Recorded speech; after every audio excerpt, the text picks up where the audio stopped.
And I'm going to call to order the Planning Commission meeting for Thursday, March 1st, 2012. And Madam Clerk, if you would call the roll, please. Commissioner Thompson. Here. Commissioner Schwartz. Here. Commissioner Larson. Here. Commissioner Campanella. Here.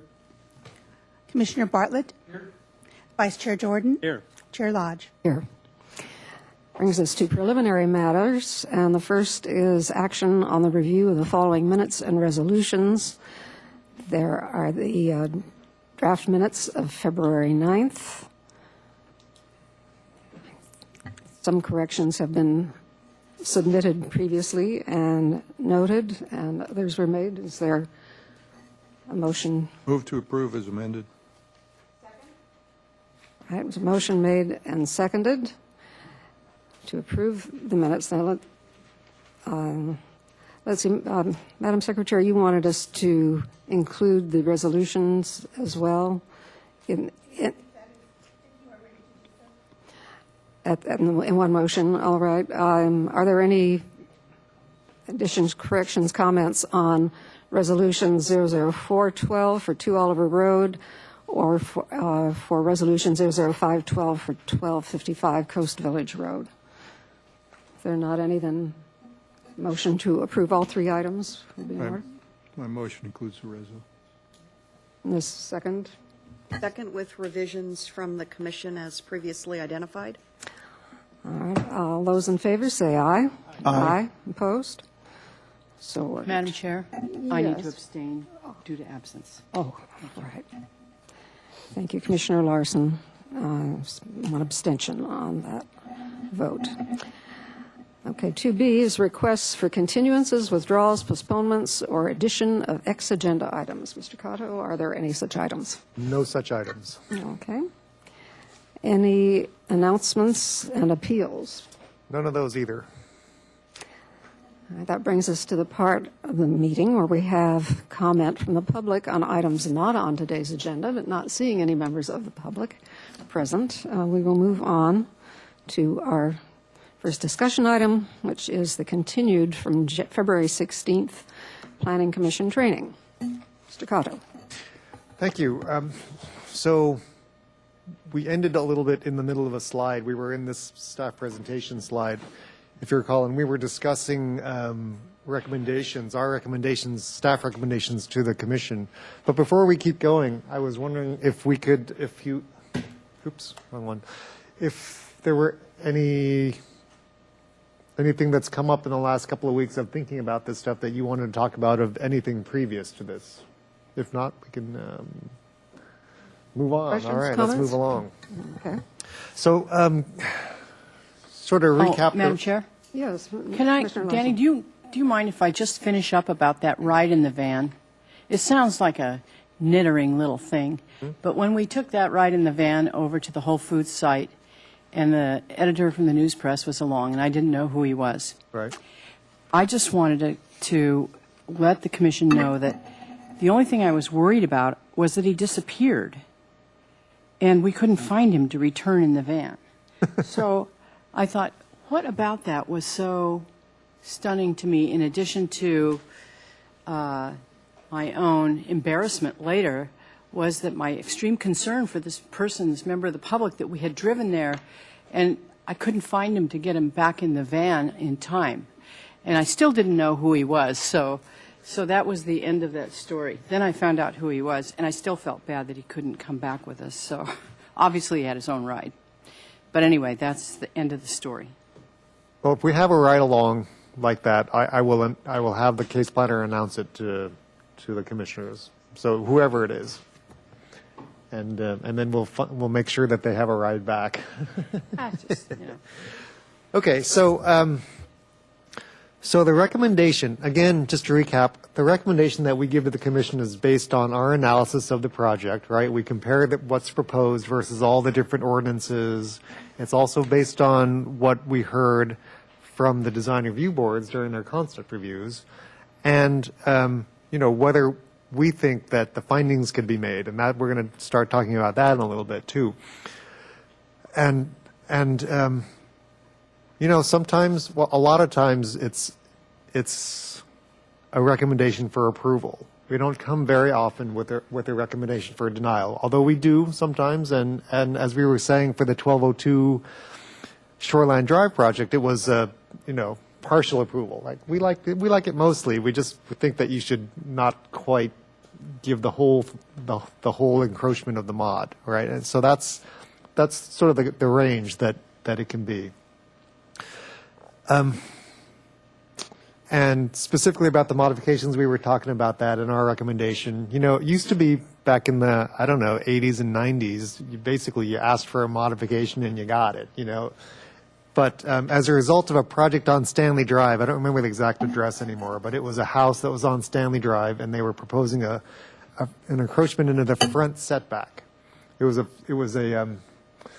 living room addition or something like that. And again, it was a modification that seemed to be approved pretty easily at the modification hearing officer level. It was appealed to Planning Commission and ultimately Council, as I recall. And at that point, we were pretty much admonished, the staff was by the Planning Commission and the Council, to saying that we were basically being way too lenient on the modifications, and they should be we should be closing the door on them, in essence, and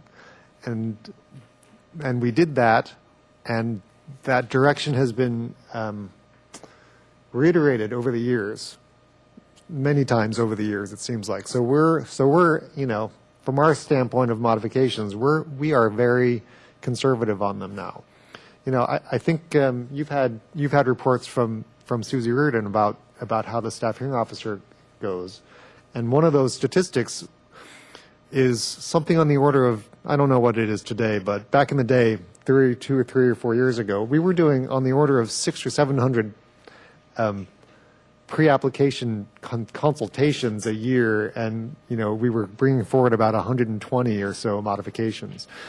So so we take that direction seriously, and those modifications that we do bring forward, they are usually, they're usually well supported by the staff. It's gone through quite a rigorous process. So that's that's the recommendation. So, questions?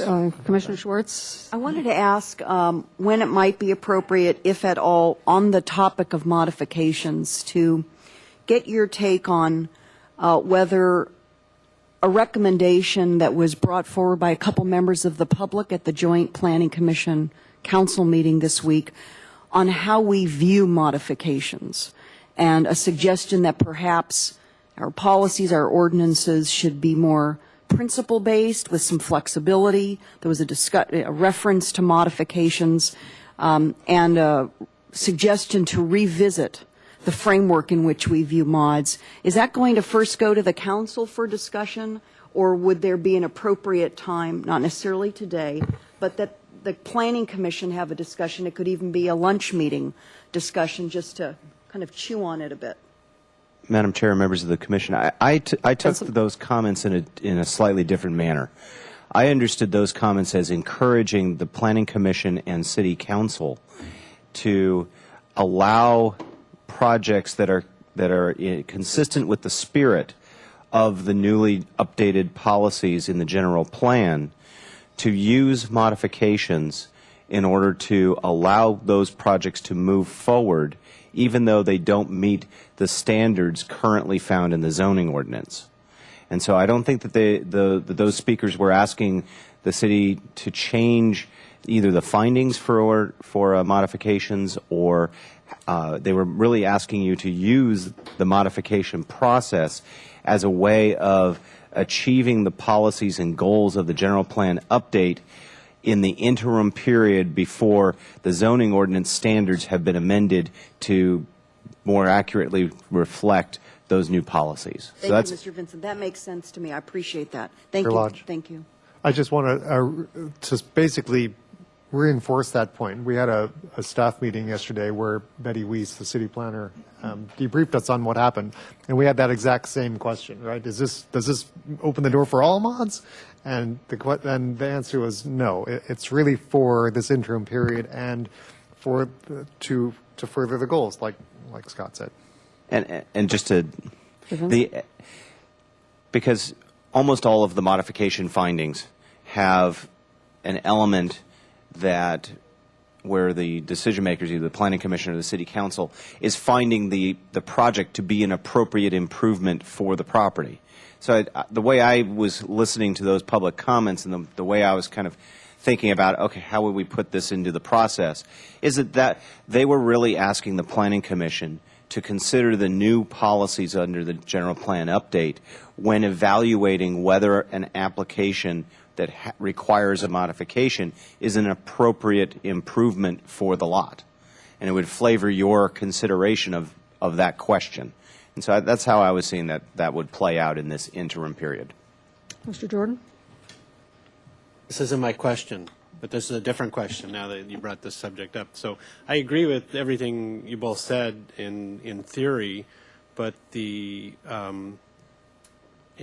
3 years ago, the philosophy of the general plan was something. Then a year ago, it was something.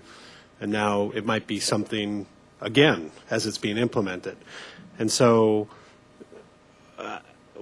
because I think I said at that hearing, I said, I don't think the burden falls on me to kind of cast that general path that I want to be in a position to recognize the general plan and grant modifications for all the reasons you just said. If the next level of approval is going to take away that process from the person, and so will there be any process at all that asks for that type of intent buy-in from a council majority also? Mr. Cotto? I mean, I think the short answer is yes. Okay, good. Right, because there's as these 14 or so projects move forward in the next year or so, there will be a number of different public hearings, in front of the council or ordinance committee to talk about how we want to move forward. And I think as these progress, we'll have a very good idea about where the council's headed as far as support of these. Because parking would be a good example Right. of an implementation on the horizon that may not meet with people's views right now. So just as an example. So my real question. You stared hard at me at findings, so I'm not going to ask you about findings yet. But back to the question I asked several weeks ago on the process that takes place. Thank you, because I'm starting to break a sweat. On the process that takes place at the DART level, and I think the question I had was that if I'm aware that conversations took place among staff, and by the time it percolated up to staff's presentation, there's a stance, but there were differences of opinion when the talking was going along before it got to an agreed upon level, and that I could go reach out to those department heads or departments and get information on that. But how is there a better way to get that information across that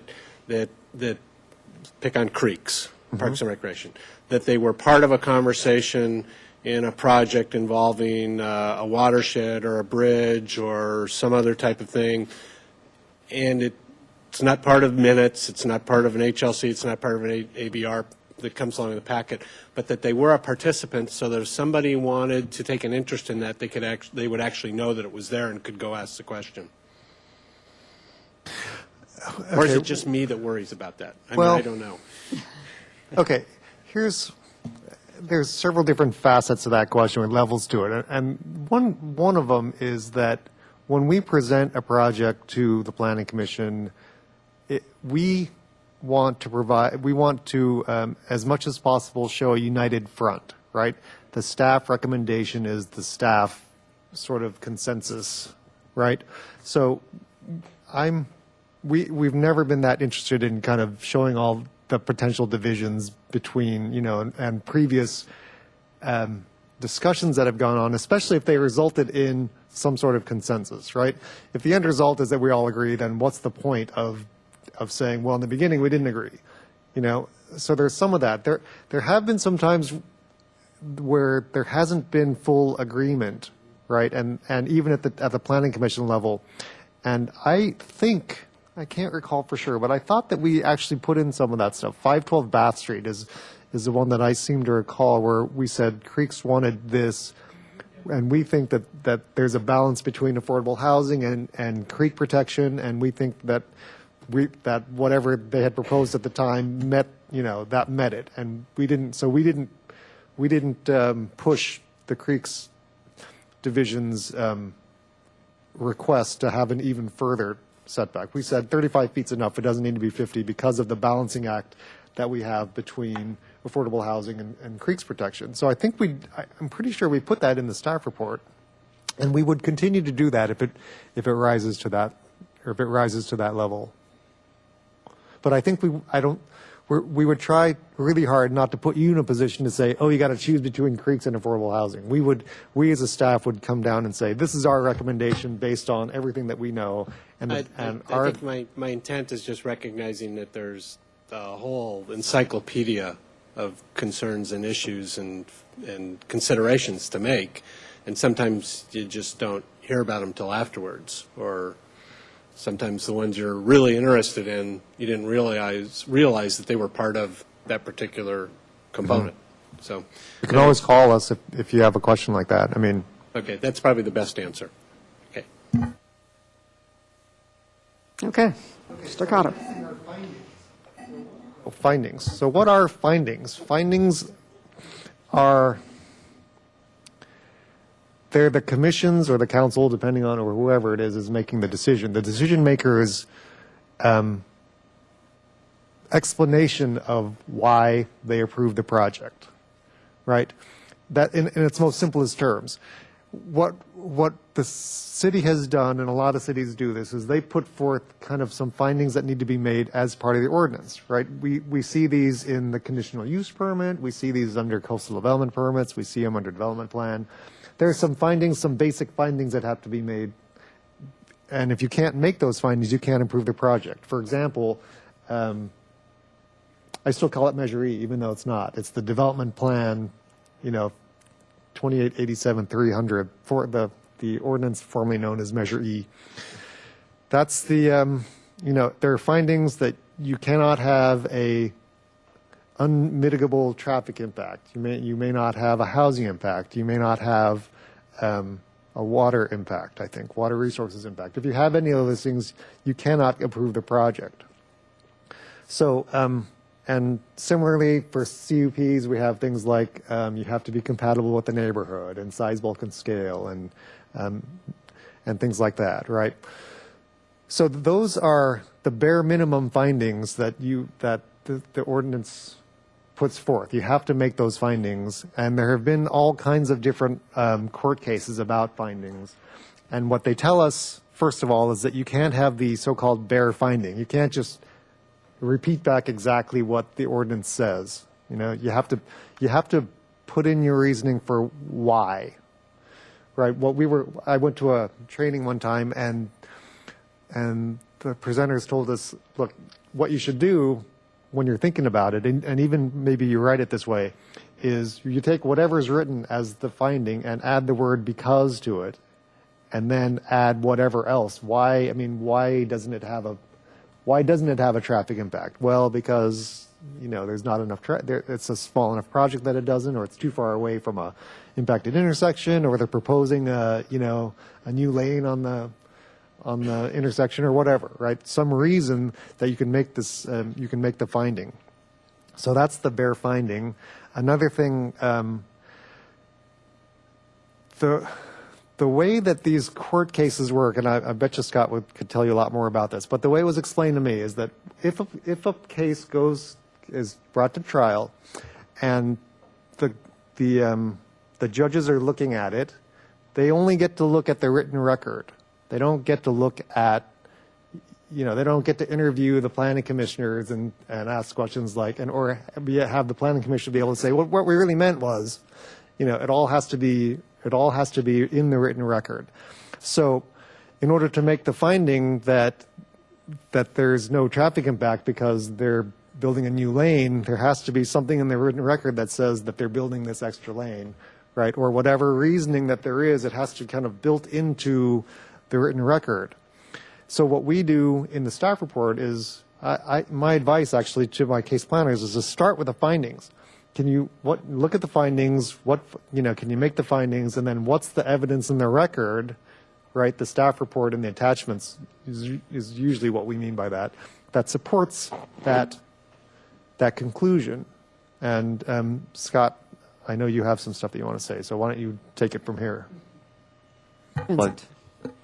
I think that the last time we met and were discussing this, I referenced the Topanga Canyon case, and it's a Supreme Court case, and probably the reason why it's cited so often is that the Supreme Court was able to boil down the purpose of findings and what they do into one sentence that says that findings bridge the analytical gap between the raw evidence and the ultimate decision and show the analytic route the administrative agency traveled from the evidence to the action. And so that's really what Danny was talking about, and what the planning staff and myself, as we prepare the staff reports for you, we're going to try to do as much of that jumping as we can. Certainly there will be times where the commission, in the exercise of your own discretion, may come to a conclusion for a different reason, or may come to a different conclusion than the staff recommendation. One thing you need to understand is that we're going to be writing the staff report with recommendations or findings that support the staff recommendation, because in general, that if the project is going to continue to move forward, it's usually going to go that way. So that's just a matter of efficiency, rather than, if you've seen a Coastal Commission staff report, they actually write out both. They literally write out the findings and a decision, a possible decision for a positive action on the project and a negative action on the project. For whatever reason, that's the way that agency has decided to go, because maybe it's a sense that if you only have one set of findings, it puts a thumb on the scale in the sense of it leads you down that way. I hope that it doesn't, the way we're preparing staff reports doesn't cause you to unduly influence your decisions. Please, if exercise your discretion the way you wish to exercise it, and we'll deal with that however is best. Whether it is you direct us, you have a continuance of the project, and you direct us to go back and make findings consistent with your discussion up to that point, and then we come back with a staff report that has findings that pull from the evidence in the administrative record that Danny was talking about, and provide you with a draft set of findings so that are consistent with with the decision that the commission seems to be going toward. Beyond that, there's the reasoning behind, or what the findings can do, is that they provide a framework for orderly analysis of a project and how to give you a pathway towards your decision. They persuade parties, whether the applicant or opponents of a project, that decisions are carefully reasoned and equitable, because you're making that connection between the facts and the decision. It enables parties to determine whether or on what basis they wish to seek either counsel or judicial review of a decision. And they appraise the court or other reviewing body, such as the City Council, on the basis of the decision at the Planning Commission. So, one of the first things all of you who have testified to the City Council on projects, they always look to you first and say, explain to us how you came to your decision. What were the factors? And they usually use that as a jumping off point for their consideration of the project. So that's the importance of findings, and how we've been using findings, and what our role is. We'll continue to prepare draft findings so that you don't have to do it on the dais. That's not an easy thing to do necessarily, but at the same time, please don't feel like that they are rote or canned findings. They ultimately become, when you say approve the project, making the findings in the staff report, if the maker of that motion doesn't agree with a finding or wants to change a finding, That is your prerogative. And if your decision and your rationale for making your decision is different than those findings, but you're grabbing onto some other evidence within the record, make those changes. Please feel free to do that. The findings are just recommendations for you to work with. And if you find different facts, pull those facts in, put them in, and make the findings your own. So. Commissioner Bartlett? Well, I think Mr. Vincent just asked and answered my own question. But if the commission's decision is different than the staff recommendation, then it's really incumbent upon us to modify the findings so that they really support the decision of the Planning Commission, because the findings in the staff report wouldn't necessarily support our decision if ours is different than staff's recommendation. Very frequently, they would be the exact opposite. And so that's why I was mentioning, sometimes the findings can be relatively easily made, and you could craft a finding, an appropriate finding on the dais. But if it's a close call, or if you want to have a thorough recitation of the facts that support a contrary decision, probably a continuation is probably the best thing to do at that point. What we do frequently at the City Council is actually the City Council makes a decision contingent upon staff preparing a resolution with the findings consistent with the decision, and then they come back and approve that resolution when it returns to council. So that would be, because the council is the final body, they can kind of do that. With the Planning Commission, we really need to have an action first, so it's probably best to do a continuance and come back and make your decision then, and because the next thing after that is the City Council appeal. Chair Lodge. Yes. To continue on that, or to give an example of that exact situation, was the 1202 Shoreline Drive, right, where the staff were recommending a small reduction in the encroachment, and the finding was written to that effect, right, to support that decision.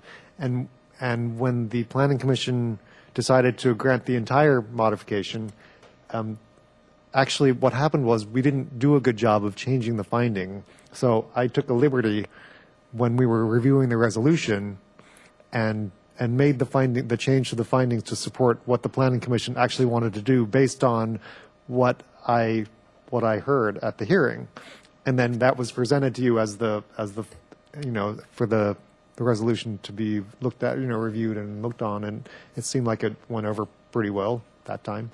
So just, I guess, something we'll just have to be a little bit more careful of as we go forward is if there's a decision that's different than what the staff recommended, then we'll just have to make sure that we look at the findings and change them appropriately. Ms. Reardon? Also, at the staff hearing officer level, I quite often add things to the findings. If through the discussion at the hearing, I think there's some items that are important to document, I'll add it to the findings. Or if I decide to maybe partially approve a project, then I need to change the findings at the hearing too. So it is something that we can do. I usually try to, if I have concerns with the project, start thinking about the findings before the hearing and potential ways that I can modify them, because it is really hard when you're sitting there trying to think of the words to say and how to really make it clear on how you're able to make them. Thank you. I may have mentioned this before, but the most notable case that I can think of a lack of findings being made was when the council in 1968 or 69 granted a variance for 2 9-story condos where Alice Keck Park Memorial Gardens are now. The city was sued, and the judge determined the findings were not made, and the decision was overturned. Thank goodness. Commissioner Larson. Thank you, Madam Chair. I can probably count on one hand the times that we've used continuation for applications in my tenure on the Planning Commission, with this being my 8th year. We hardly ever use that as a tool.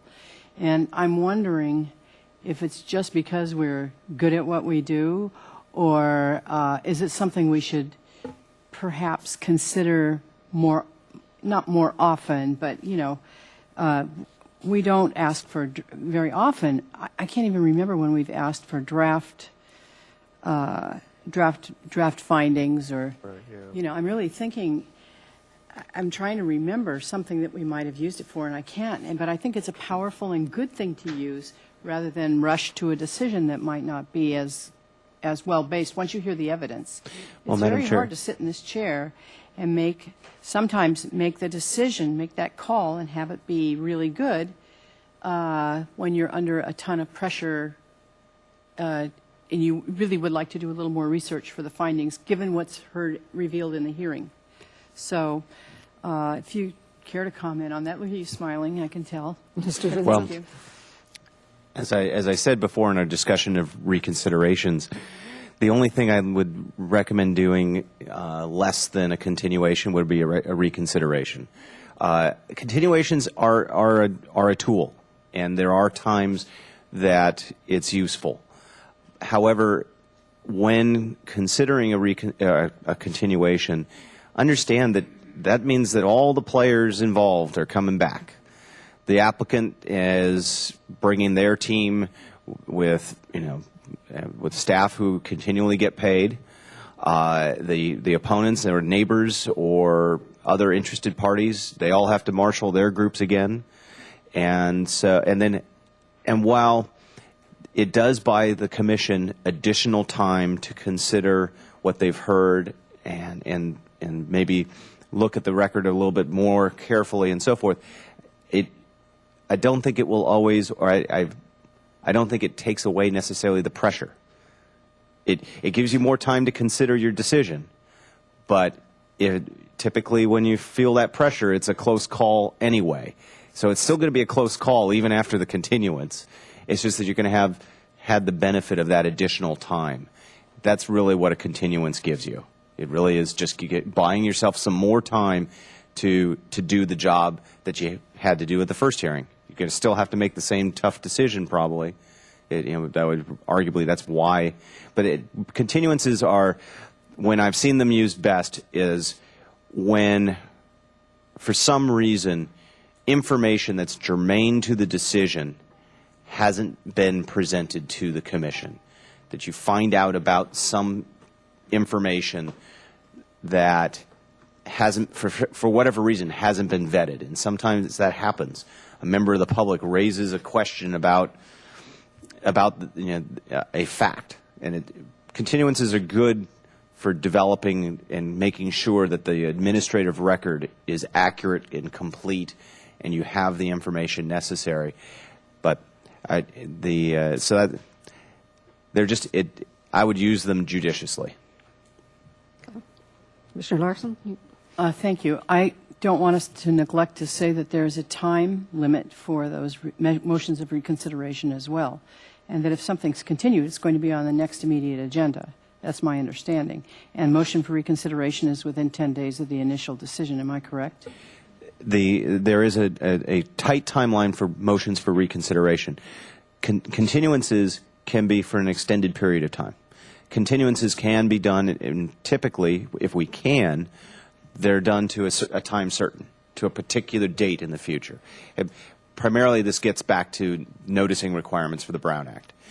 However, if it's necessary, if for whatever reason we can't find an available date on a Planning Commission agenda within the short time frame, then we'll do an indefinite continuance, and then it just means that when the project returns to the Commission, it'll be renoticed, because the members of the public would not know what particular date. They wouldn't, from listening to your discussion, they wouldn't know from the continuance when that project's coming back, and so in those cases they get renoticed.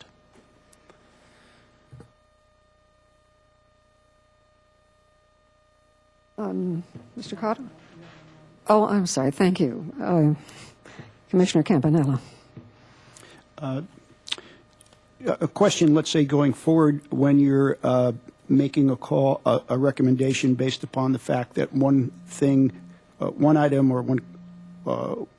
versus another, that it looks like one item should prevail or it's better, et cetera. Would you be like referencing the general plan now, where various policies are quoted that this is a priority in making that decision, rather than we did it once before in this case, which I don't think really has any relevance to what was decided upon, but maybe with a fresh new general plan, knowing that it's with the intent of certain principles that we put down, that would be helpful if that's specifically referenced in your recommendations. To the greatest Mr. Carter? extent possible, we would do that. Yeah. Sometimes there's competing policies, that point in different directions, and they're equal precedence. So we use it to the best of our ability. Yeah. Madam Chair, just one Yes, Mr. comment about Commissioner Campanella's comment. We do look back to other projects, and I'm the first one to say that any decision you make regarding land use is specific to that project. That just because you made one decision on one project does not necessarily mean it's going to go exactly the same way on the next project. Each project is evaluated on its own merits. But we do look to past decisions, and particularly the rationale underlying past decisions, to inform future decisions, as long as they're not inconsistent with new policies. If we have a new policy that comes into play, then I guess I would say that's kind of like a new Etch-a-Sketch. You shake the Etch-a-Sketch and you start over again. And so if there's an intervening general plan policy that's inconsistent with a line of practice, that new general plan policy is going to wipe out that prior practice, and we start afresh going forward. But absent that kind of change of policy, we will use past decisions, but primarily the rationale of past decisions, trying to have consistent application of when a modification is recommended and that kind of thing, so that there is a consistency and therefore a fairness with the way we make our recommendations and the way we apply the zoning ordinance. Madam Chair, just to follow up, would that be presented in the staff report in that way, so we would be advised of that as well, or is it that would be quite helpful?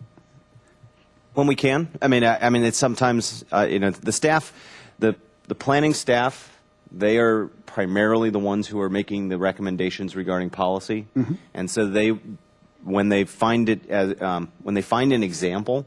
I mean, I think that the Shoreline Drive case, I think, referenced a couple past cases on modifications, or explained that the approach, just to try to give you a framework.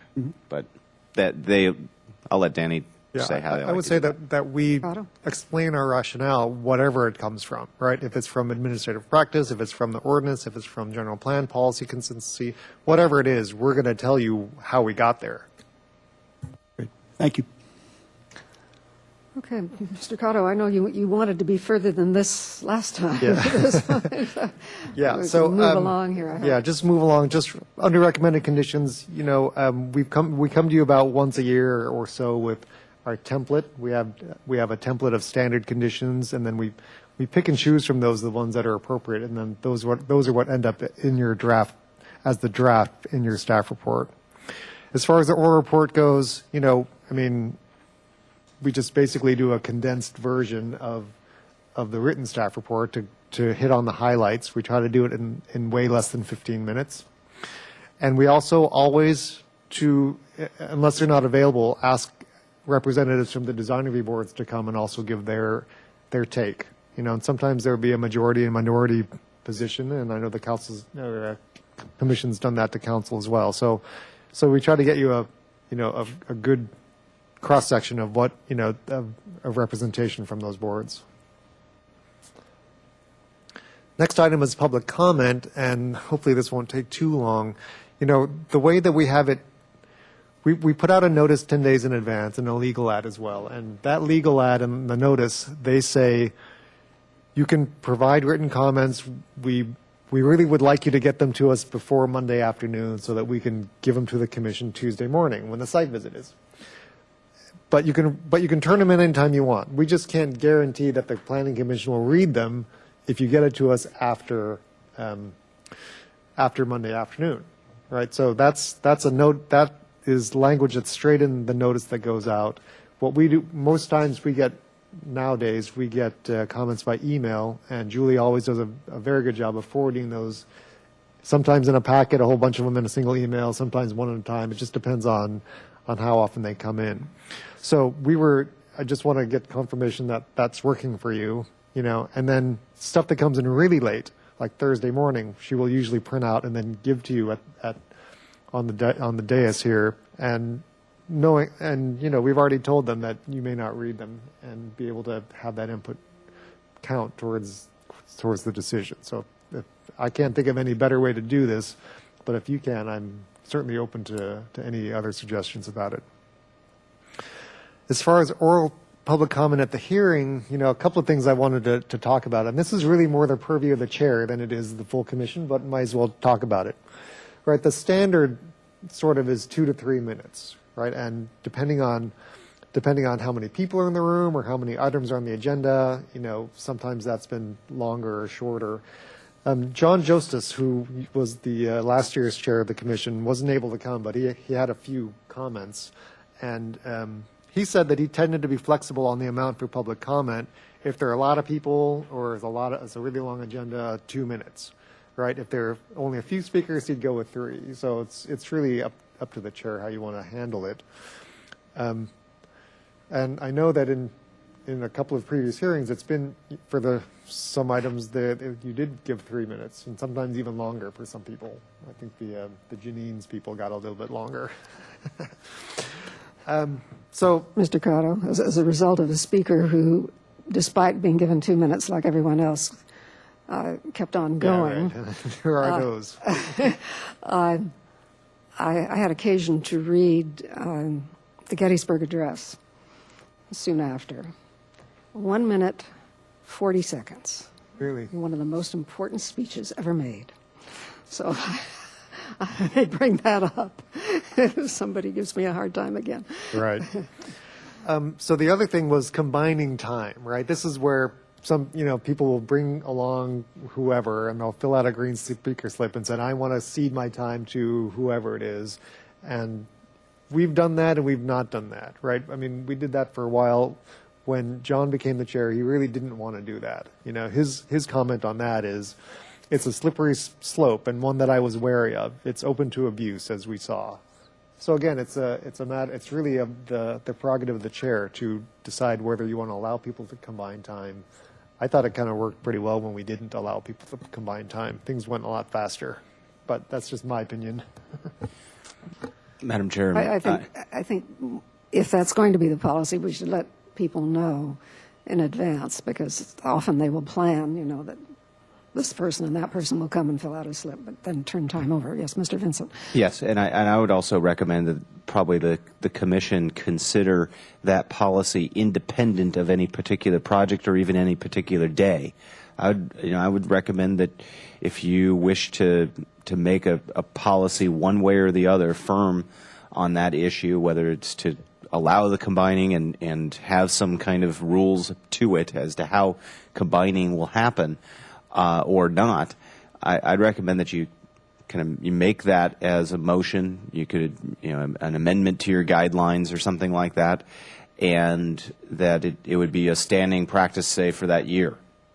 And that way, you're not getting into a situation where on any particular day or worse, any particular project, all of a sudden that rule changes on applicants or interested parties. So if that's something, I recommend that you put that on a future agenda and have a decision about that. Mr. Cotto? And on that note, another thing to consider would be to allow more time for bona fide groups, whatever they are. I mean, we know some of them, but how do we determine when someone has a group that we want to give more time to? Anyway, that's another consideration that we should probably have that discussion one day soon. I would like to see it put on the agenda for us to decide, so everybody knows. Mr. Schwartz? Yes, I too would be interested, if not today, then another occasion very soon, a more robust conversation about this. I have some particular thoughts and suggestions from my colleagues, so whenever the time is right. But to Mr. Vincent's point, not when we're hearing, not when a project is before us or Yeah. So we'll have more sensitive agenda is could be getting in the way. We'll have time on upcoming agenda, so we'll schedule something. Okay. And Commissioner then, Larson? Oh, I was just going to contribute that I thought something that was pretty effective was when, for instance, CPA would have serial speakers, and we would give them the courtesy of following each other, and that seemed, they'd get their 2 minutes, but they'd get their message in. So I appreciated that sort of pattern versus, somebody making a call to their 8 best friends to hurry up and get down here and pack in the hall. So. Okay, yeah, stuff to keep in mind. One thing that Betty wanted me to say is, hey, remember to keep in mind those who can't attend or weren't able to write a letter. You also have to, well, at least our recommendation to you is to keep those people in mind and what they might feel about a project.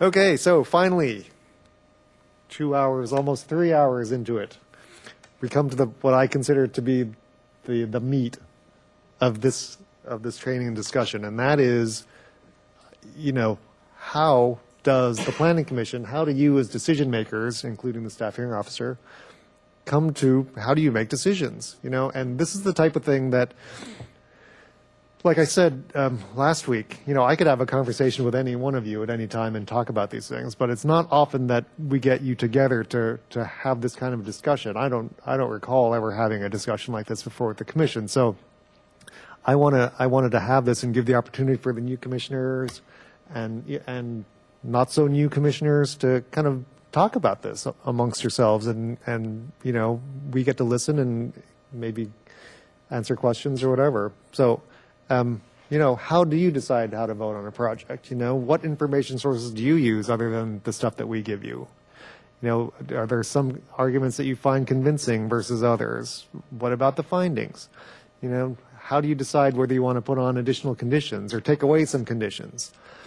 And then a plea at the very last bullet. If you have questions, please get them to us beforehand, because we will be better able to respond to them given a little bit of time, even a half hour. So, Chair Lodge, I open it up to the commission and please. Commissioner Larson. Well, I'm by no means not going to cover everything, but I can give you just a sort of a general, very big overview of how I come to my decisions. First of all, I open the staff report early. I don't wait till the day of the meeting or the day before, generally. I try and open it, have plenty of time. I do review the charter annually, and I think that this is an important document to keep in mind. There are sections of the charter we can use to make findings and should use, for instance, subdivisions. So that would be 1508. We have things in the charter like 22.2, which is the our historic foundations. And so I review that annually and keep it in mind. And then I look at the staff report because it helps you frame what's going on, at least before you hear the testimony. Then when I was chair, I would sometimes remind people that this is a legal hearing. This is a place where we tell the truth, where if you don't, you could be penalized. I mean, it's a legal hearing. It's a binding hearing. So with that in mind, you take the testimony, and at the same time, you have the elements, various elements to draw from for information and for policies. You have CEQA, which we rely a lot on experts, but Jan Hubble got so sick of me bothering her, she gave me my own copy. We have, and the testimony. So it's all compelling, but at the same time as you're hearing it, there's certain things you have to remember that we do decide on a case-by-case basis. We can't consider an applicant's income or motivation, although we do get, we can't go to the money question or that sort of thing, even though we want to sometimes, or we're emotionally drawn one way or another. We have to pretty much stay on that objective course if at all possible. It's very difficult sometimes, but we need to do that. And But for information sources, it's probably a lot of what you draw from as staff. So I don't look for any court decisions or anything like that. I rely on Mr. Vincent if there's something salient. I'm sure he's already considered it. So that's basically what I do. And I sit down with it, and look it over, and I open up the plans and look at those. And I do appreciate the large plans for big projects because the little plans are just plain hard to read. So a good set of plans. The staff hearing officer is great about that. I get a great set of plans, can easily look at stuff. But that's basically how I approach it. And, it depends on the application. Some take longer than others. And it's not perfect because we're not perfect, but preparing, I think, is number one. Be prepared. Thanks. Anyone else care to comment? Commissioner Jordan? Thank you. I'll volunteer.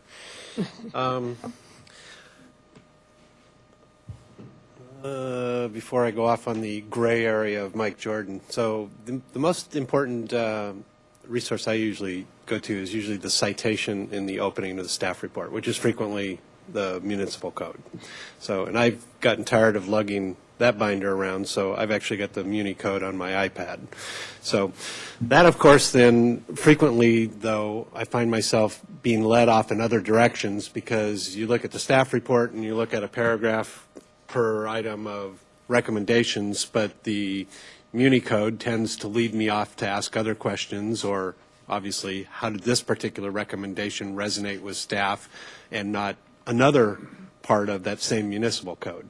Say if we're talking about the local coastal plan or something like that. How did one paragraph seem important to somebody but not these other paragraphs? And so that's usually where I start. I spend less time initially on the staff report and more time usually reading the cited Muni code and then whatever little threads that pop up and interest me to follow off on that. And then after that, I'll review the staff report, and I tend to get, I think, very gray after that because I feel I'm probably not a policy strength person, but more a consequence or people strength person. So I think my challenge is remembering at the end of the day, it's really about people and people who live here and function in the community and how that works in with the rest of the community. And that frequently words on a piece of paper don't always transcribe well to every situation that comes in front of us. That sometimes those words on a piece of paper might have been written 40 or 50 years ago. And we're struggling to keep those pertinent. We're struggling to adjust to those. We're struggling to match those up with modern society. The discussion at lunch, the brief discussion on the Natural History Museum was a great example of, how do you take a geographically constrained entity in a environment such as that has needs and functions and a different mission than it did 40 years ago, and how does that all work versus a piece of paper in a manual, and what ends up there at the end of the day. I also think it's really important, at least given my demographic, to get out of my frame of reference and see the frame of reference of the applicant and the frame of reference of the immediate surrounding area to that applicant's project, and then keep that little reverberating circle going and try and see how that frame of reference works for the rest of the community too, and see where that balance is. Because just like everybody else, I have a pretty limited sense of real working knowledge on where I live, what I do, who matters to me in my life, and the challenge is to not just let that restrict your viewpoint or your frame of reference. And I think it's something you need to continually work at through every discussion and every project that you see. I'll probably think of some more, but that's where I'd start. Commissioner Bartlett, and then Commissioner Schwartz. Thank you, Madam Chair. it's interesting when we receive our packets and you read through, and first time through, I feel like I'm playing Karnak, Johnny Carson, where you have the answer, and then you have to look back and figure out, well, what was the real question? And you start working your way backwards and try and sort of build this application up to the conclusion that is being presented to you. And I tend to kind of research applications in that way and almost look for what's missing rather than just the conclusion that's being presented.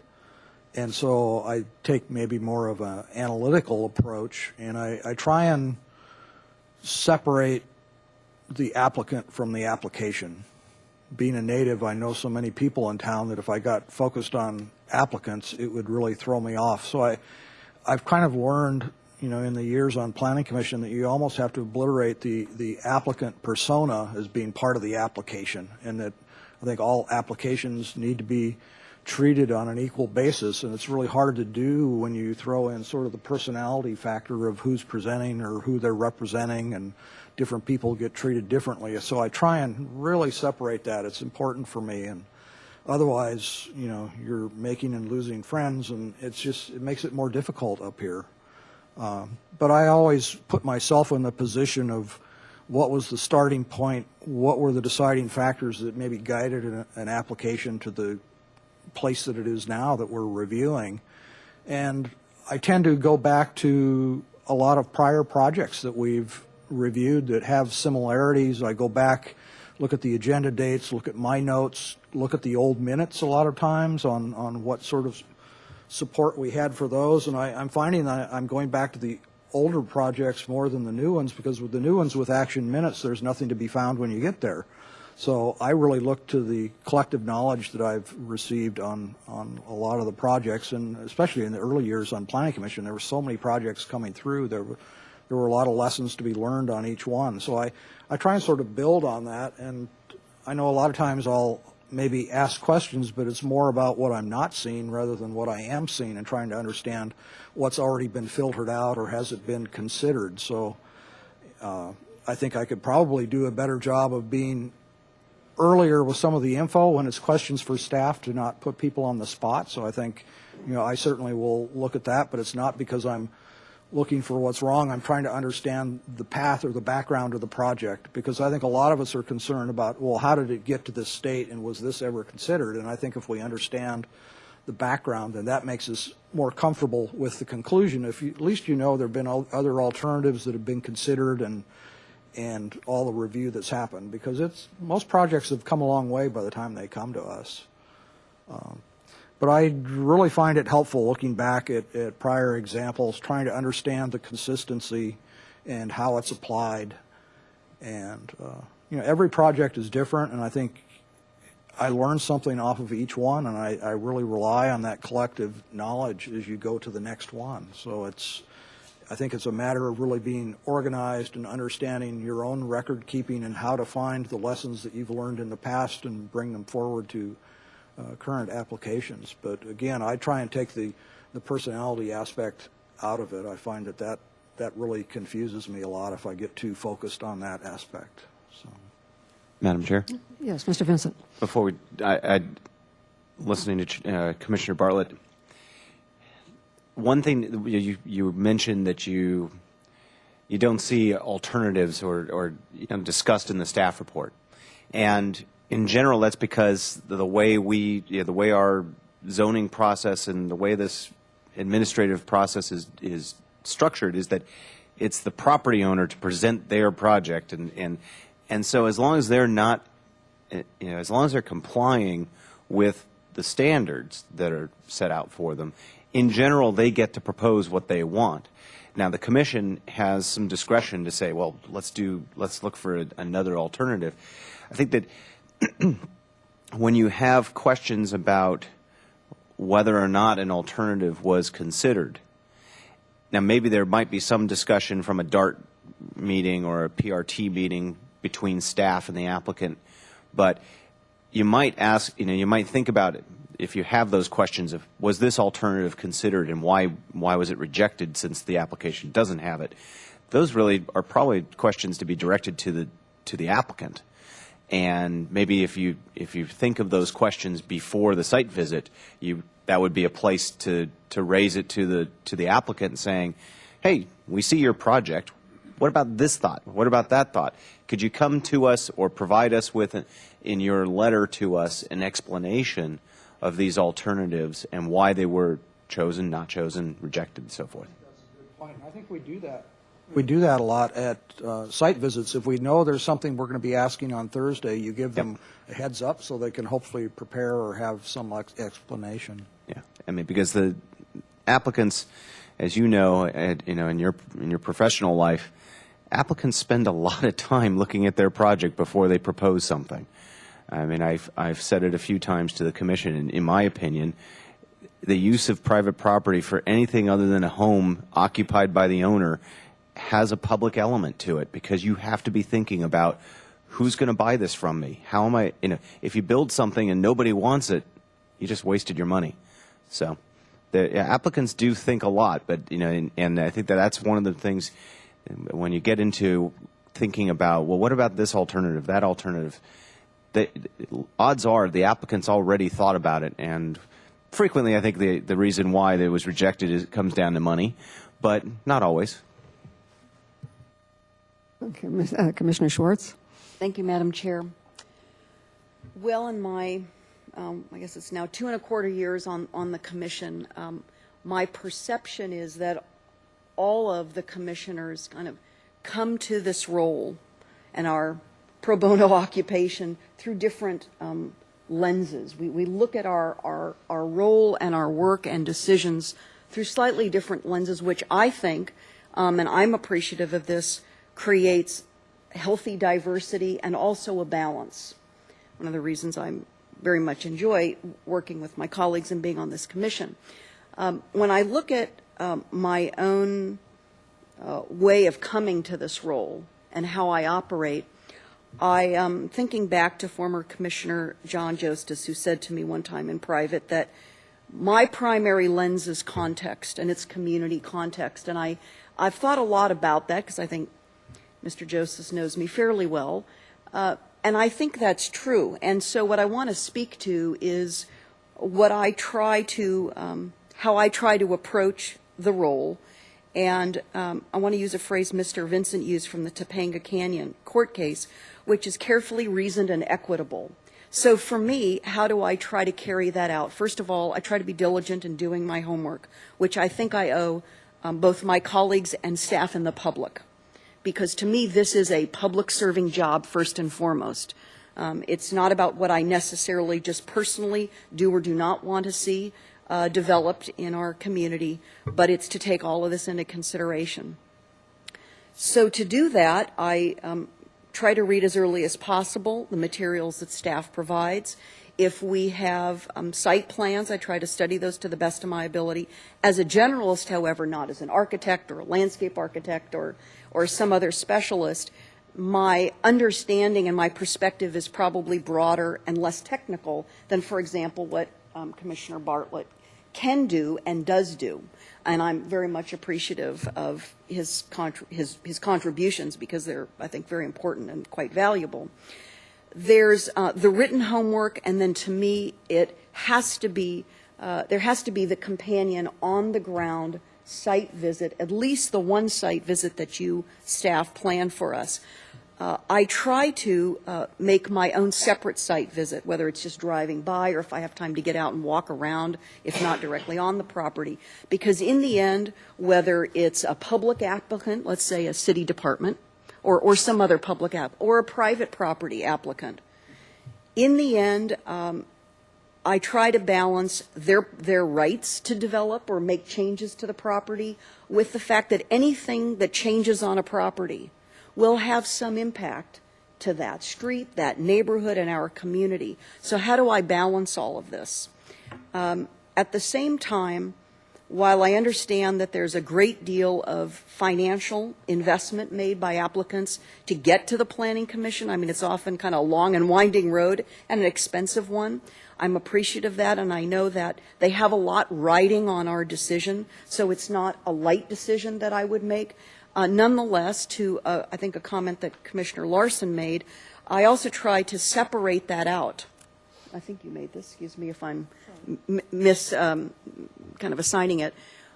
I try to separate that out from the fact that it may make or break the applicant to get our approval. And I think it was my very first project here, early in 2010, where we had, the Mesa Hillside. I think it was Miss Clenay, correct. And I know that there were almost tears shed by the applicant at the prospect of our denial of her project. And it is difficult to have an applicant emotional in front of us, pleading with us for support when they view there to be a great financial risk at stake for them. And it's hard to look someone in the face and deny a project when they're that emotional and they feel that there's so much of their life tied up in this. And I understand that. At the same time, as has been expressed, I really try to step back and make the right decision on the whole, given all of the facts for us, and ultimately whether or not I can support and take that analytic route. I referenced some of your comments to us, Mr. Vincent, that I can justify. I think beyond that, as prepared, and I'll close with this because I could talk longer, as prepared as I try to be coming into a hearing and a meeting on any particular issue or project, there are a lot of moving pieces to especially our larger, more complex decisions. So as much information as I can possibly bring to the meeting and potentially form some initial perspectives, I still try to maintain some kind of a critical distance for myself attitudinally or mentally, so that in the moment, if new information is brought forward, it could be in listening to my colleagues, members of the public, the applicant, I can fold that in, and this is easier said than done, I can fold that in to the information I'm gathering that I think will make the best and most appropriate and balanced decision. And there have been times where I was holding perspective lightly, but nonetheless, I was starting to form an opinion. But something else came to the fore in the course of our hearing that shifted, and again, it could be from any of the sources I've just mentioned, that shifted my bottom line perspective and vote. And, some might call that a flip-flop, but for me, it's remaining true to the process in its totality. And the members of the public and their public comment are so critical to me informing my ultimate opinion. Not that it's the sole swayer or influencer, but it's important who comes before the city and what they have to say, often very passionately, about how our decision is going to impact their lives. So thank you, Madam Chair, and I think that's it for now, and I hope that's a little helpful in terms of just expressing myself today. Commissioner Larson. Thank you, Madam Chair. I didn't want to leave a couple of important aspects out. The testimony given by, say, the chair of the ABR or any other city board or commission is also very important in my decision making, as is reading that section in the back of the staff report where the ABR talks about their decision, or the HLC or Creeks or whoever it is. Also the role of public comment. We sometimes people come and just grouse about something, but really there's a lot of passion in public comment, and sometimes there are very good points brought up that maybe have been missed by people who have their feet on the ground at a creek, or at a transitional area, or a boundary, or some rural land, or that really have something to say that might have been overlooked or minimized. That's really important. So the role of public comment, I find, is extremely important, as is the contribution by members of other boards and commissions. Thank you. Anyone else care to comment? Mr. Campanella? Given all of my experience at this, but I think what I appreciate what everybody contributes and how they look at it, because I think we're getting a lot of coverage, and it's very interesting. And I think the first meeting I was at, without having the history, I was wondering where people were coming from on their questions. It would be very interesting to know that. Now I understand a lot more based on the background and the emphasis of what they look at. As far as myself, I try to look at the end result a little bit and try to visualize it on the 4 projects that we've had since I've been here. And what's the outcome? And, from a home building standpoint, what's the livability on the inside versus how it interfaces with the neighbor on the outside and works? And look at consequences that could occur positively, and are there unintended consequences that one didn't think about? I've also been long-term on a couple of homeowners associations, so I've seen after the fact when people live in a community what the good points are and maybe what you should have done differently to begin with. So I try to bring that perspective, and I think having the ability to talk to staff beforehand on some of these issues, which then do not, are explained and you don't have to bring them up at a meeting. I think the site visit is very important, and more than one site visit. I went back to Allen Road after our group trip out there because I had a concern about, quite honestly, the fence overhanging the cliff. And, did that create, was that a safety factor or would that be more of a risk factor? But then I get out there, and when I'm there, there's someone who's disoriented a little bit, who's sitting down right where the fence is going, and there's a security person out there trying to talk him into leaving. And that's would be prevented when the fence went up. There also was some type of tree or planting coming out of the side of the cliff that would also form a screening just where that extension was going. So by taking that second visit, I was able to allay some of my concerns on what the unintended consequences could be. So I appreciate the staff time in communicating before the meeting and also getting out and seeing really what's going on so I can visualize what the end result's going to be. Thanks. Mr. Thompson, Commissioner Thompson, did you wish to make any comments, or before we go back to Mr. Jordan? Well, I don't have any great insight to add. There's been a lot of good comments made. What I try to do is look at the big picture, not get too bogged down in the minutia, which is easy to do sometimes. Look at the required findings and follow backwards to how we made those findings or how we're expected to make the findings. Like Commissioner Jordan, I like to go back and review the city ordinance that applies. But mostly, I guess I would say I try to keep an open mind and not make up my decision until I've heard all the evidence, which includes all the public testimony that we get and the discussion from our fellow commissioners. And like Commissioner Campanella said, look at the consequences and the unintended consequences that may result from whatever decision we make. So that's how I try to approach it in generalities. I don't have any great magical formula. Thank you. Commissioner Jordan. Thank you, Madam Chair. Well, I just said I'd rise to the bait, I guess, because I think I heard 3 or 4 straight commissioners just mention the importance of public comment.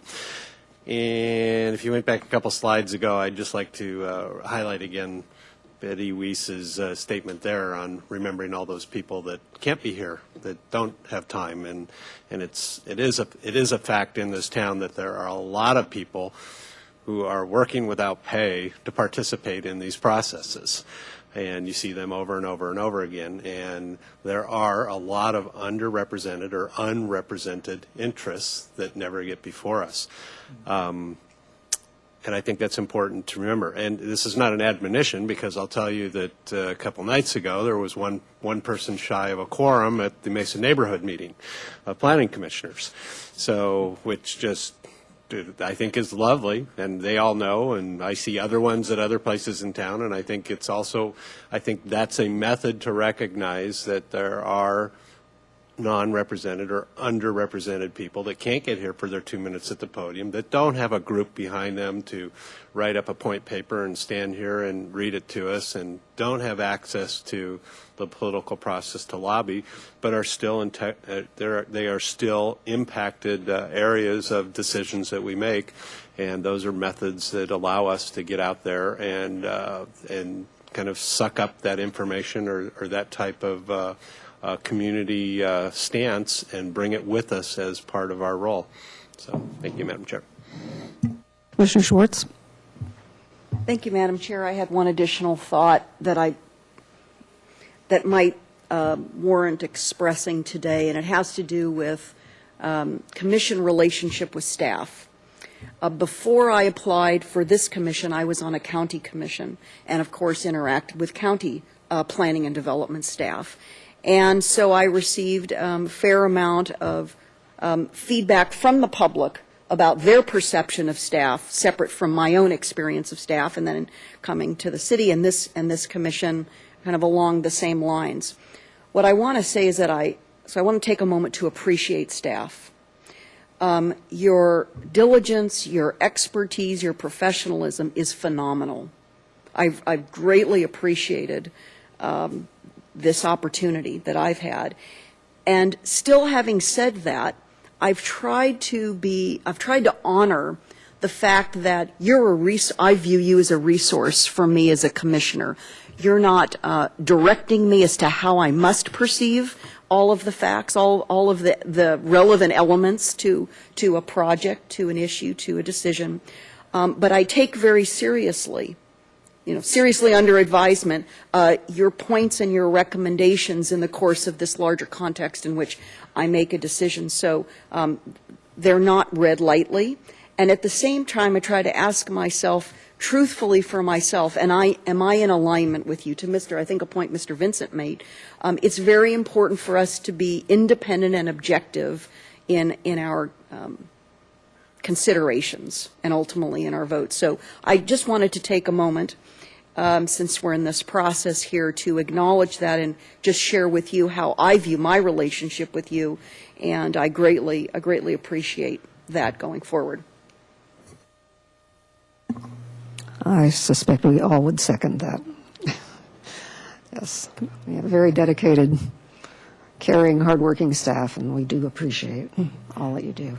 And Chair Lodge, along that lines, echoing Commissioner Schwartz, that's some of the hardest decisions I have to make when I don't agree with a recommendation on staff, because my role in the city previously has been a case planner, and so I know the work and the detail that goes into those recommendations and the thoughts, and they're not made lightly.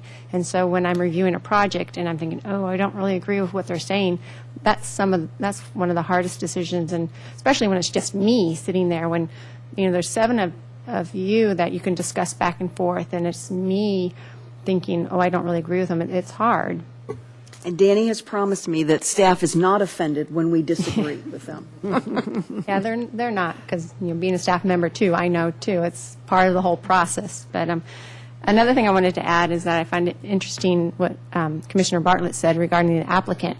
I actually skip over that section of the staff report. I don't think it's on purpose or not, but I just kind of skip over it. And sometimes I go to the meeting and it's like, oh, I didn't realize you were the applicant, just because I don't want that to color my thought process. And being staff, I've dealt with a lot of applicants at the counter and architects, and they're all their little personalities. So I try hard just to keep that out of the equation.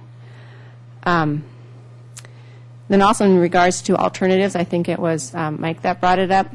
That's most important in terms of the modifications, because we always try to encourage applicants to design to the code, and so that's one of the first questions I always ask them. And if I have a real serious concern regarding the project before the hearing, I'll let the case planner know. Please let the applicant know. I want to hear what other options they've considered and why they didn't go forward with that. So that could weigh in on my decision. And then another thing I wanted to touch on was the discussion on continuances. I've used them before. In regards to when I have concerns with a project, like on my last agenda, there was a proposal to rebuild a house, a 2-story home, and they were changing it from, I think it was like the west interior yard setback, it was a 1-story. They're pushing it over to the east and going straight up 2 stories. And the required setback was 15 feet, and I think they're proposing just 8. So it was a significant change, and I felt I couldn't make the findings.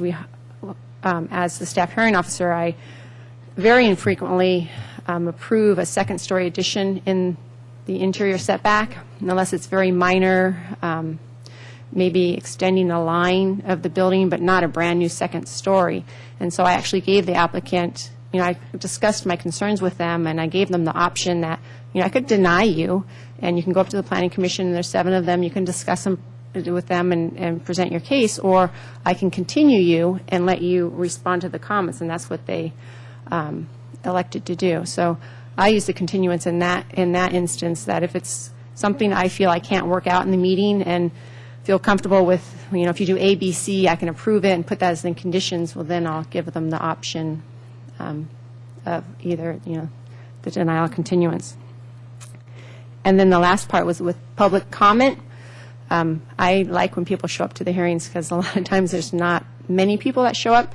But in terms of public comment, I appreciate knowing that the neighborhood's comfortable with the project, but I think I put more weight on comments that express concerns or maybe actually against the project, to try to find ways that we can balance the issues. And I think it goes to, I think it was Mr. Campanella, one of the comments, or maybe it was Ms. Lodge, about the unrepresented person, and that they're probably bringing up issues that haven't been thought of. And so trying to address the concerns and come with some kind of consensus that works for both the community at large and what the applicant wants to go forward with. So those are just some of my thought processes in terms of making decisions. Thank you. Well, my own process, as it were, of course, read the packet information first, and I do keep in mind that projects don't usually get before us until they've gone through a lot. The staff has done a lot of review, and so, but then I try to keep open to questions and concerns that are brought up at the public hearing, be open to that. And sometimes in the course of a meeting, I will change my mind. I do try, after I've looked at all the information, and I do find the site visit especially helpful. You can see where and how a proposal is going to go. I think someone else said this as well, is to step back and make my decision on the basis of what is best for the community as a whole. How does this fit into the city of Santa Barbara, and does this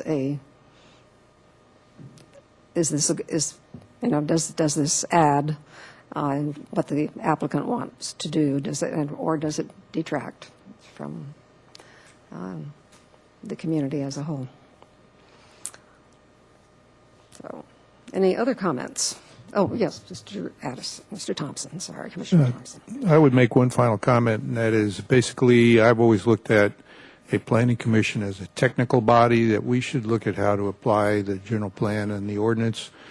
If it's going to be a political decision, we shouldn't make that. That is the city council. So if someone doesn't like the technical decision, they have the option of appealing to the city council. But our decision shouldn't be made on the basis of any matters other than technical.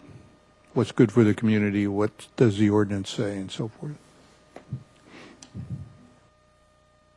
Any other comments on this item?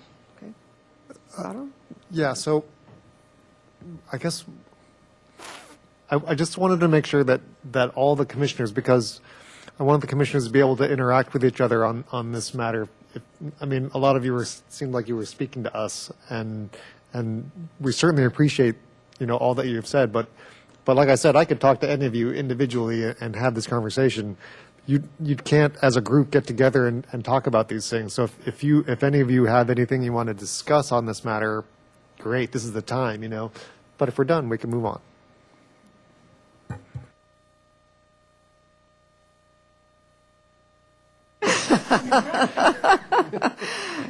Yes, that, but that, Want to see?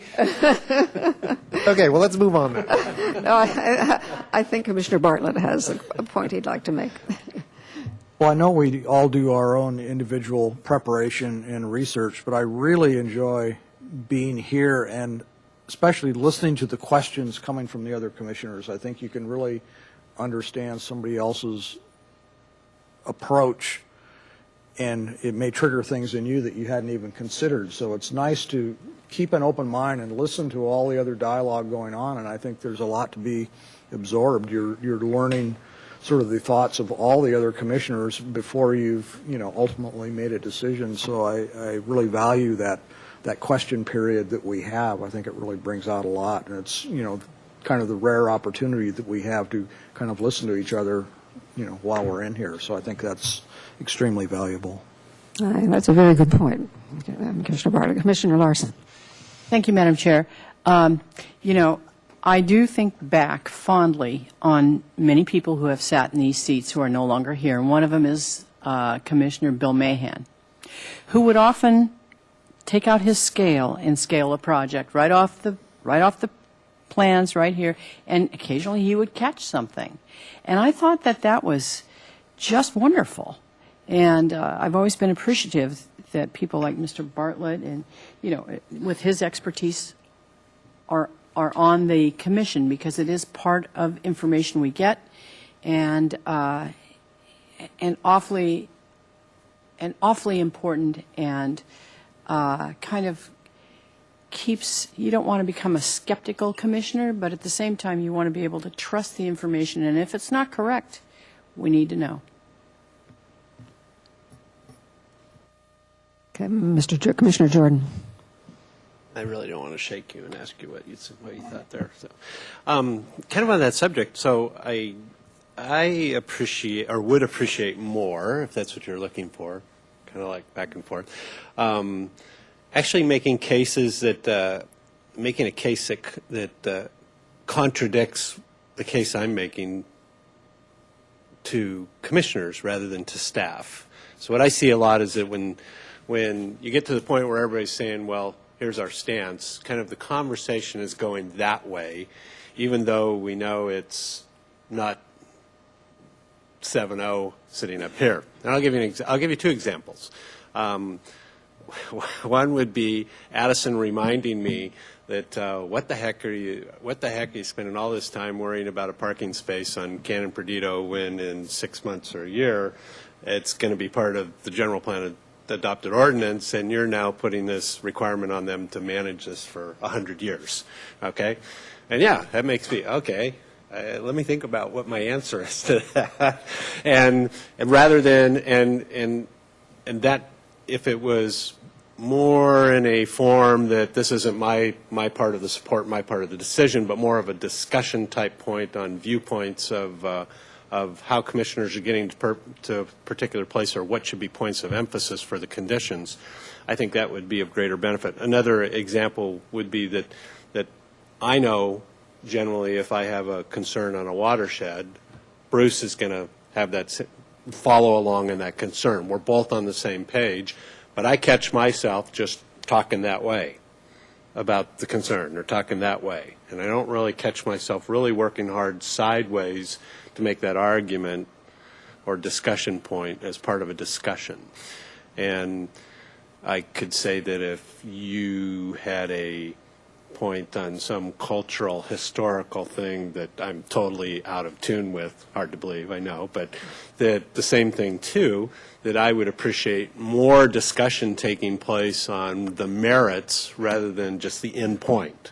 That, this is a historical thing because blah, blah. Well, no. Go ahead and take 5 minutes and explain to me why it is, and try and bring me along, rather than just say we have 7 different viewpoints, the vote ends up whatever, 2-5, 5-4, whatever it is, whatever it's going to be. Because I think there's some education values there, and I also think there's some value in bringing more people along to the majority decision, if it's a reasonable decision. So, if that makes sense. Does indeed. Commissioner Schwartz. Thank you, Madam Chair. So a new thought I have now, or follow-on thought to Commissioner Jordan's comments, are that, and Commissioner Larson's comment about pressure brought this thought to the fore for me. On the one hand, time is precious and time is money for everybody involved in our hearings, and it's taxpayer money ultimately. At the same time, what I like in listening to Commissioner Jordan is that we have, I think, a unique opportunity as the Planning Commission in a more, with our more limited, I'll call limited agenda or limited meeting items as opposed to council, where I think we can and should consider more rigorous, diverse discussions that ultimately take us to wherever the vote's going to go. I think that benefits everybody. Certainly, I think it demonstrates our rigor of everything we should consider and do consider.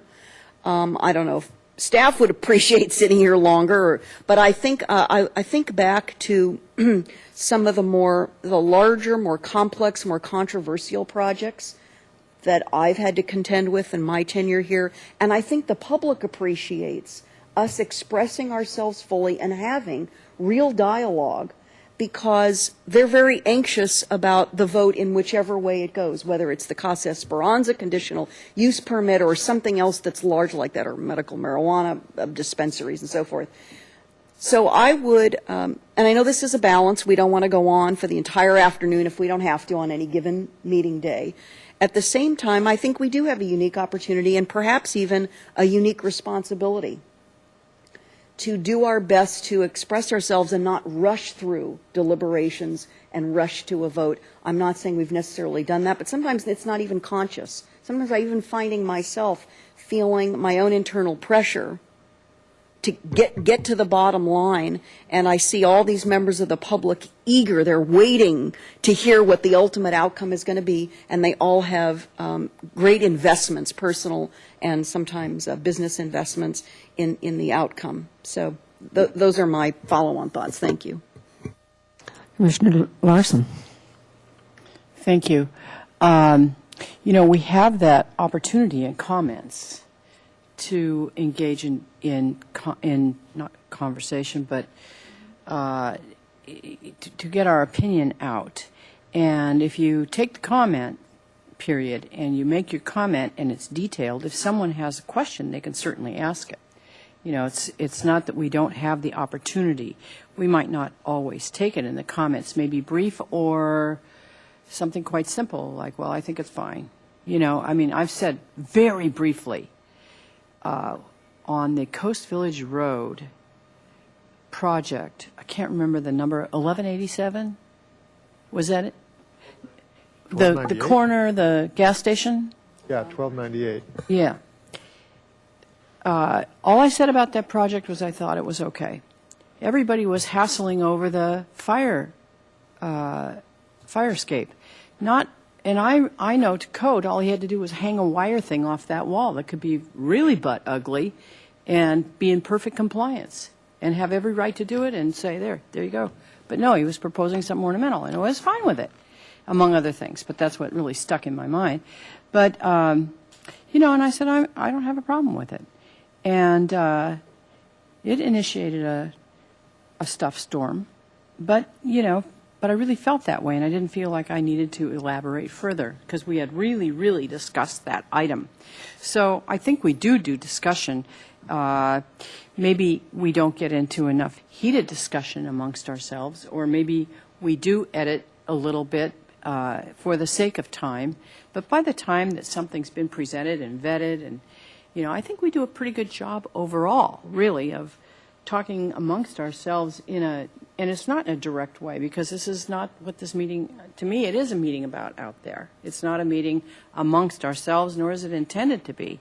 It's really meant to be an open public hearing.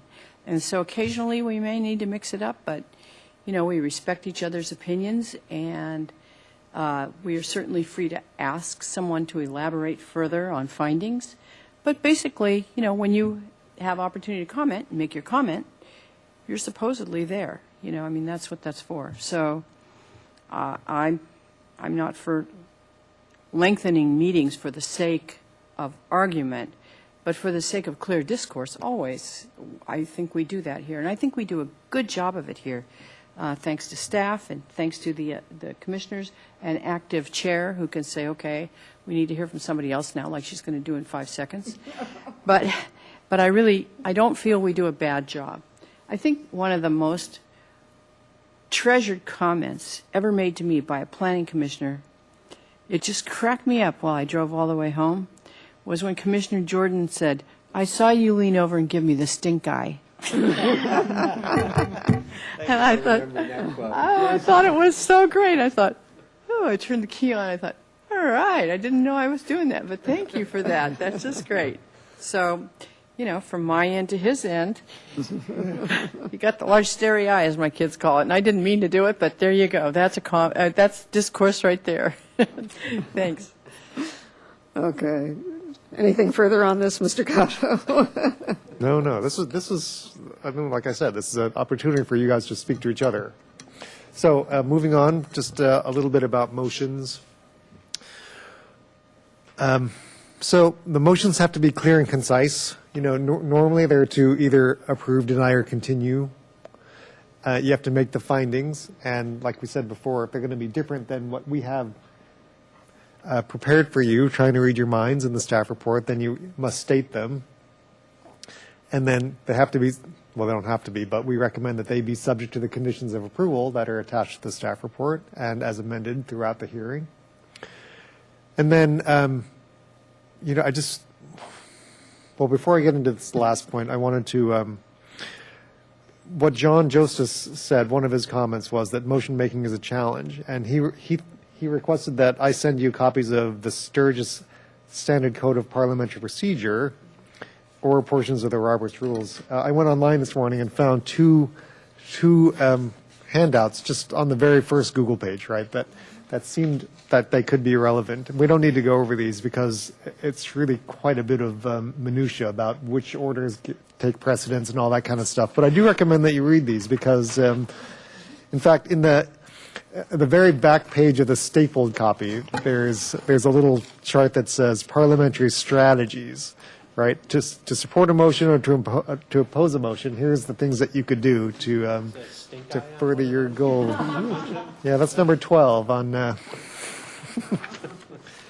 And then the other part of the motion making, I mean, the third sheet that I gave you was something that we gave you, some of you, last year in draft form, and Julie did this for us. And it's in its attempt to have kind of a template to remind you of all the things that we normally would like to see in a motion, right? Either approve or deny the whatever is making the findings in the report, subject to conditions, you know, with the revisions that are listed, and then different for environmental projects or staffing officer appeals. So these are meant to be a cheat sheet to help you kind of if you need help with that kind of thing. On the subject of voting, last time we talked about recusing, you know, and that whole thing with the the Political Reform Act, yes. And so, obviously, if you had to recuse, you wouldn't even have gotten to this stage, right? But abstention is another potential vote that you could take. It's not highly recommended, but I did find something about it online, which I thought was kind of interesting, and I have it up on slide. This is from Wikipedia, so you know it's totally accurate, of course. But it says an abstention may be used to indicate the voting individual's ambivalence about the measure or mild disapproval that does not rise to the level of active opposition. Abstention can also be used when someone has a certain position about an issue, but since the popular sentiment supports the opposite, it might not be politically expedient to vote according to his or her conscience. And that's more for electeds, I think. A person may also abstain when they do not feel adequately informed about the issue at hand or has not participated in relevant discussion. So anyway, that's something that seemed pretty accurate from my standpoint, but I'm sure Scott has more to say. Well, Mr. Vincent? my 2 cents would be the last sentence is about where I would be supportive of the ideas that an abstention is appropriate in the situations described in the last sentence. As I think Commissioner Thompson mentioned, that really the Planning Commission is a body that is here to implement the policies that have been made by the elected officials. And so, I really hope that we don't get down the road of having planning commissioners abstaining because they think that the politics of the vote is going to, we're implementing somebody else's policy, and there are ways to change that policy, but we're all of us, whether it's staff, myself, and even the commission, we're here to implement a policy that's already been laid before us by the council and their predecessors, and so that's my 2 cents on abstentions. One other thing about as far as the making of motions and so forth. A few years ago, we had a parliamentarian come in. Peter, what was Peter's last name? Shoot. Brown? No, he's an attorney. But anyway, and the gentleman came and and he showed us how to do a first motion and then a substitute motion and da-da-da. And I watched the Planning Commission almost grind to a halt for about a month trying to do the parliamentarian thing to the T. And quite honestly, I was like, let's just get away from this. So from time to time, I have made recommendations, and primarily it's if you have a motion on the table, let's deal with that motion on the table, get it, have an up or down vote on it, and then if it fails, then you make the next motion. I recognize that there are times and there are ways, particularly on the most difficult decisions where it may be 4-3 and it's going back and forth, that a substitute motion might be appropriate. But I found that frequently just having one motion on the table, making a decision on that, whether it's approving it or denying it or having it fail either for a lack of second or having a tie vote or whatever, and then moving on to the next, having another motion made by either by the same person or somebody else, always seemed to be cleaner. And for a while there, we were just getting really confused trying to make the to work the parliamentarian magic. Yes. Yes. Madam Chair, I have a question. Commissioner on Schwartz. Hearing Mr. Vincent. So I want to go back to something I inserted to Mr. Thompson's motion on the Lower Chapala Street Bridge motion. Before we voted, I interjected a comment. Well, I interjected that I wouldn't be supporting it and why, and it had to do with the construction hours, the start of construction hours, right, from 7 to 8 a.m. Now should I have gone another route? Should I have let the vote go, seeing that it was going to be, I think it would be a 3-3 or whatever it was going to be? Or what would you recommend I or we have done differently, given that was the only sticking point for me in supporting the motion? I think that process worked fine. I believe, as I recall, you asked Commissioner Thompson, as the maker of the motion, whether he would amend his motion to contain that change, and he said no, he wasn't interested in making that change. And I believe He did make the change. Okay, then you remade a different motion. Then it went 4-3, right? Then it went 4-3, Mm-hmm. yeah. And so okay, so we're both recalling it correctly. Different instances. So I inserted myself. I didn't let the vote go all the way through, as I recall, and I inserted myself because I thought if the maker of the motion would be comfortable amending it in this one way, we could move forward with the vote. But I'm not sure that really comports with the standard process, so to speak. And that's where I was kind of going with it, is trying not to get too hung up with it. I mean, I hope we never get to a decision that where the commission is so divided amongst itself that parliamentarian issues come to the forefront, because unfortunately then we're getting away from making a decision on the facts, or making a decision on the project, and I think that process that we handled with the Chapala Street Bridge worked. And it was an appropriate way for you to communicate your thoughts about the motion. The first time you made a request, and the maker of the motion can either make that change or agree with it and not. Now, the one thing I would remind everybody is that the maker of the motion can accept it, but the seconder must as well. So you have to have the motion and the second. So there's a possibility that the seconder might not agree to the change. But I think that process worked, and again, it's to the chair and to the members of the commission. As long as it's working for you, unless you're really doing something that's incorrect, I'm going to let you go, because I don't want to interject into this and say, oh, wait, stop, you got to do something. If it's very few times when I try to get into the middle of your motion making that unless there's really something we're missing and that it was going to that will cause problems later. Thank you.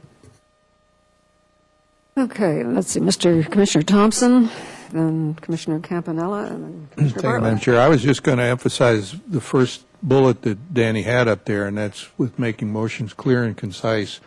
Over the years on various boards and commissions that I've been on, I see people get bogged down more trying to make an all-inclusive, says everything kind of a motion, and they get all tongue-tied, and people lose track of what the motion's supposed to be. So make it as clear and concise, and if it's a motion to approve the staff report, just say that, rather than trying to repeat everything that's in the staff report. Mr. Campanella and then Mr. Bartlett. Let's say when a modification is proposed, there should also be a discussion on the modification offered. Are there any discussion on the modification before it becomes part of the motion itself with modification? Yeah, I think the discussion would still be open. It probably would be appropriate to continue that discussion before having the chair call the question. So if you've had discussion, then a motion or an amendment to the motion is proposed, it would be appropriate to continue the discussion after that amendment has been made, so you can speak to the amended motion before calling the question.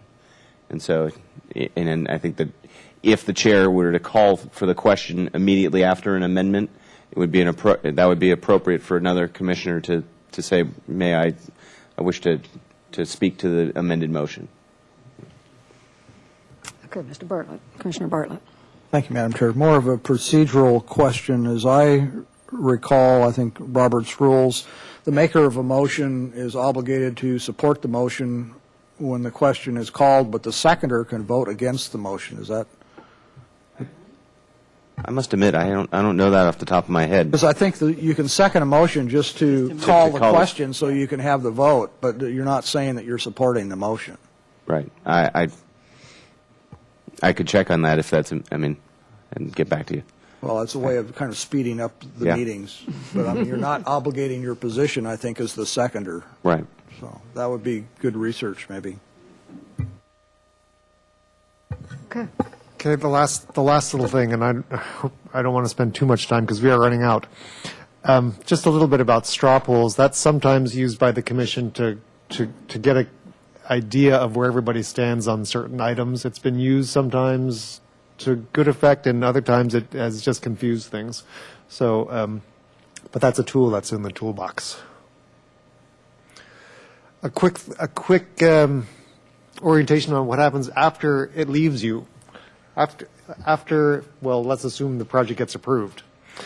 The next step is to go back to the design review board, whichever one it is, and get project design approval. This is the approval formerly known as preliminary approval. And that is that the concept review, the concept drawings are adequate, right? And then the applicants go away and they do their working drawings. They get all their engineering done. That's when they hire their structural engineers to make sure that it can be built the way that it's drawn. And then they come back for what's called final approval, and that's the approval of the working drawings, the drawings that they'll actually use to build on. If it's a condo or if it's some sort of subdivision, sometime during that time, there will be the final map recordation to finalize their subdivision. And then we will also at that time record the conditions, covenants, and restrictions, and that's where the recorded conditions get put into that document. And then they submit for plan check, and then all the staff looks at it again to make sure it meets the building codes and that nothing's changed since the since the set that was approved by the Planning Commission, or if it is, it's substantially in conformance. And then building permit issuance, construction, and occupancy. Woohoo! It's just that easy. Ask anybody.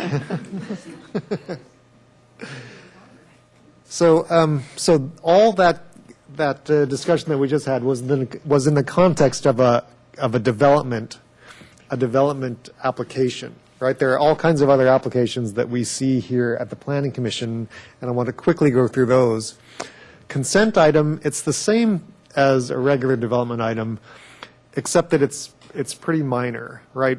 By us putting something on the consent agenda is a signal to you that we don't think this is a big deal, and that we would appreciate that motion to waive the staff report, because it's so in compliance, or it's so minor, or sometimes we feel like it's just a technicality that it has to be here, that we put it on consent calendar. So it's a signal to you that we think it's minor. Commissioner Thompson? I would point out that if any commissioner, when they get the agenda, feels like something that's on the consent calendar bears further discussion, to let Danny know ahead of time, because I have seen here occasions where somebody wanted to pull something off consent calendar and asked for the staff report, and the staff wasn't prepared to give a staff report because they assumed that it was going to be taken as a consent item. So it behooves any of us, if we want to have further discussion, to let Danny know about it ahead of time so they can be prepared for a staff report. Oh, yeah, thank you. And if you do that, just tell us what you think, what your issues are, and we'll be sure that we will, be able to discuss them adequately. Also, just on the staff report, even if it's not on the consent agenda, if you guys don't feel like you need it, the oral staff report, you can always put in a motion to waive it. We don't have to do this, I think that happened last time, the previous time. There was one. 12. Another type of discussion or another kind of review we'll have is the concept review. We do this occasionally. There's no decision made. It's early on in the process, as early as we think it's possible to bring it to you. And that's when, a lot of times we'll do this because we don't think the project is approvable, but the applicants aren't listening to us, right? We'll say, we think you need to make a big change because it's too big, or it's too many units, or it's too whatever. And they'll go, no, we think it's fine. So, we have some options. One of our options is to say, well, we're not going to support the project. Another is to say, well, let's bring it to the Planning Commission and see what they say, because maybe we're wrong about what we think the Planning Commission is going to do, and they'll love it and whatever. So then, we'll do a very short staff report and give you some plans, and then ask some questions. In the staff report, usually, do you think it's appropriate? Do you think size, bulk, and scale? Whatever the potential issue is. Bartlett, okay. I was just going to say that, the comments aren't binding. Just because you said something in concept review doesn't mean that you have to say the exact same thing when it comes time to make a decision. And a request from us to you, what I found when I started doing this job about almost 4 years ago, was that we as the staff are way too soft in the way we told people that we didn't like projects, right? We didn't think they're approvable. We're like, we don't think that it's consistent with the general plan. So then, and people obviously hear what they want to hear, right? So they're like, yeah, so what? We can still get it approved. I'm sure it's fine. So they come forward and then it could be a lot of times that we go back and forth with them. And so what I instituted when I became the senior planner is we want to be as blunt and as straightforward as possible, as early as possible, to say we do not like this project, we do not support this project, we don't like green eggs and ham, whatever, We wanted to be as straightforward and up as possible, as straightforward as possible about that. And I request that you do the same when it comes to you in concept review. If you like it, great. But if you don't like it, make sure they know you don't like it and the reasons why you don't like it. If you think it's too big, it doesn't meet, you can't make the findings for modification, it's too much of an impact on the neighborhood, whatever, you know? I mean, that kind of input is very much appreciated by the applicants and by us. So that's what I had for concept review. Okay, Commissioner Bartlett and then Commissioner Jordan. Well, I've always liked the notion of concept review coming in early before projects are so entrenched that it's hard to make changes, and I would certainly like to see, you know, more projects take that course, but I wouldn't want the fact that they're here for concept review to be tainted with the assumption that staff does not support the project. So is there not a way to come here on concept review, you know, with staff report or support, I mean, so that the applicant can actually truly get feedback? I mean, it almost sounds like if you come on concept, you know, you're doing something wrong. So I wouldn't want to have that perception of concept review. No, okay, so I'm not saying that's quite right, I guess, because one of the ways we bring it, one of the reasons we ask them to come to concept review is if we don't like it, right? And we don't think the commission will like it, so it's a way for them to find out really to get the temperature of the commission. But that's not the only reason that we bring it. Sometimes a project is just huge, and we need the commission to know about it early on, right? By Verde, we did that, you know, and a lot of the big projects will bring forward if, I mean, it's a judgment call, you know, we don't want to bring everything here, but we do for the big projects, yeah. And anything that we think will be controversial in a big way, we bring. You know, major policy issues. That, you know. Help. Mr. Jordan and Mr. Campanella Madam Chair, and Commissioner so a Larson. couple of questions. Is it appropriate or acceptable when you are considering something for concept review to poll the commission to ask them if there is interest on the part of the commission to come to bring a project to concept review? I mean, is that, or do you just make that decision and that's it? It depends. Sometimes we just make the decision because it's obvious. All right. So the reason I ask that, I guess, not to interrupt you, I'm sorry, but the reason I ask that, I guess, is I just sense there may be a disconnect. We may have some interests, or I may have some interests that think it should be at a concept review and reviewed earlier, as Bruce alluded to, and staff may think it's just kind of a no-brainer kind of thing working its way through. So that'd be my 2 cents. And then my other comment on this, I guess, would be that I personally believe in the last 2.25 years that there's a disconnect on that process as applies between private development and city development, and that more city projects where the city is the applicant should avail themselves of concept review prior to coming to commission. And especially given the fact that it's really easy to tell a guy who's spending money out of his wallet just to go back and spend money. It's his money. You know what I mean? But I increasingly just get, thank you, but I just get increasingly frustrated when you're in situations, not just watershed situations, but the other one was the Bass Street situation where it's got to happen today because we got to get our grant thing in. And then 2 years later, you find out, well, they had to put their grant thing in 3 times before they got their grant thing approved, actually, and started to build. And it's the pressure is, whether it's perceived or actual, is that it's a city project, so it has better merit than a private development project, which I would argue that. I would say a city project should be held to a higher standard than a private. We should go to greater lengths to hold a city project to the same standards we do as a private development. We should be showing that we are going the extra lengths to make sure that there's not some type of favoritism to a city project, that they jump through the same hoops, they get the same review. And when it comes to, a couple projects recently, I just feel like you're given no choice because somebody's got a grant lined up, the grant's already there, the funding's already lined up. If you're saying no, it's a 5-year death sentence till it comes back again. And I think in those particular cases, they were several-year projects, and they could have come for a concept review to start address some of those issues earlier on. Commissioner Campanella.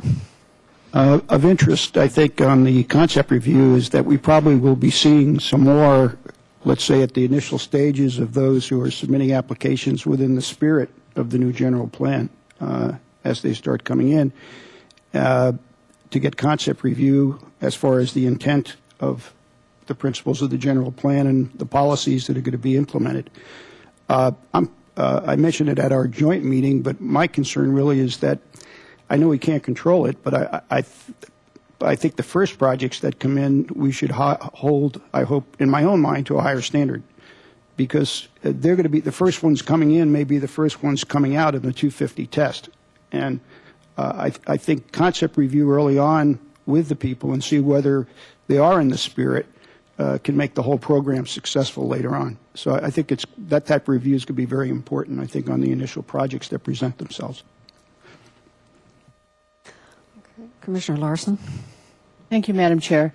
I think one of the most significant parts of concept is saving people money.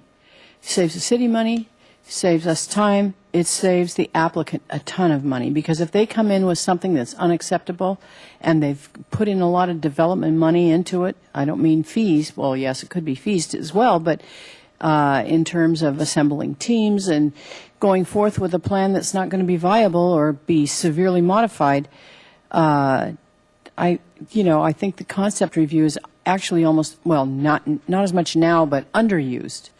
I wouldn't mind seeing more. And I agree with Commissioner Campanella's remark about the importance of getting it right as the implementation of the new general plan comes about. So I think we should spend some time with concept reviews and making sure that you want to make sure that it really is done well and in the spirit of Santa Barbara, as we try to do things very well here. Thank you. Yeah. Mr. Cotto, I don't see Okay. any other comments. Sorry. or lights or- What else do we have here?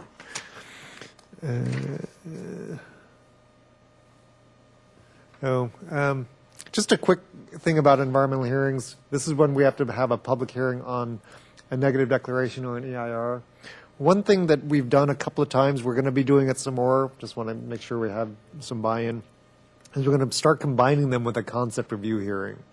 You know, we did that once for Sandman Inn. We're going to be doing it for this 1837.5 El Camino de la Luz project that's coming. And the reason is, it's so often the comments that we get have more to do with the project than with the environmental review, right? And it's also good input for the applicant to get, because in a short time after that environmental hearing, hopefully, presumably, they'll be coming back for an actual decision hearing, and what better time to give some comments till just before it's going to come back to you. So we'll be doing that. We advertise them as a combined environmental hearing and concept review, and we advertise it that there'd be like a separate part of the hearing for the concept review comments as opposed to the environmental comments. So it worked really well at Sandman, so I want to try to do that a little bit more going forward.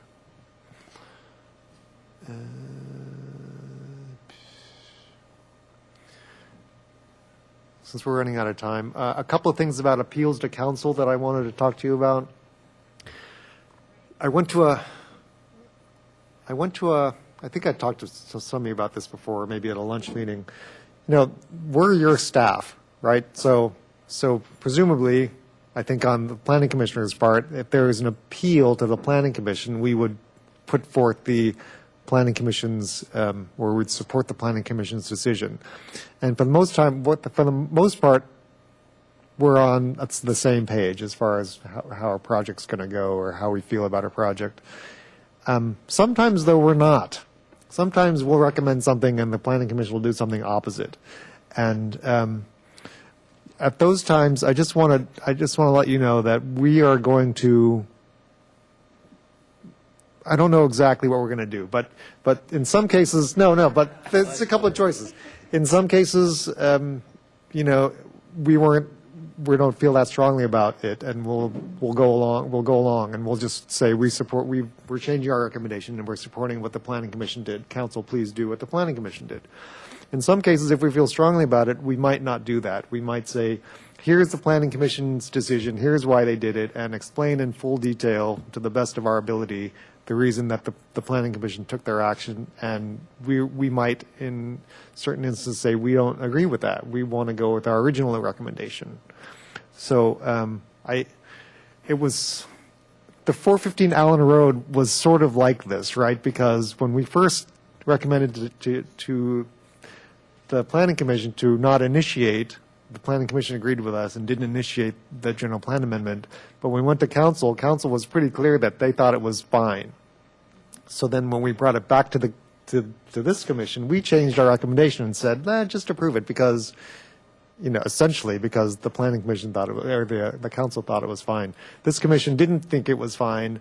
So then I felt a little bit between a rock and a hard place, right? Who do you support in this case? The commission or the council? And so we sort of didn't. We just said, hey, here's what you could do. And we didn't really make a recommendation on that because we didn't want to say one against the other. But I think and that was a weird case. But I just want to let you know that there are some times that we'll have a different recommendation, and we'll put both positions forward, and it won't be to the staff's advantage or anything like that. It's just going to be all the facts.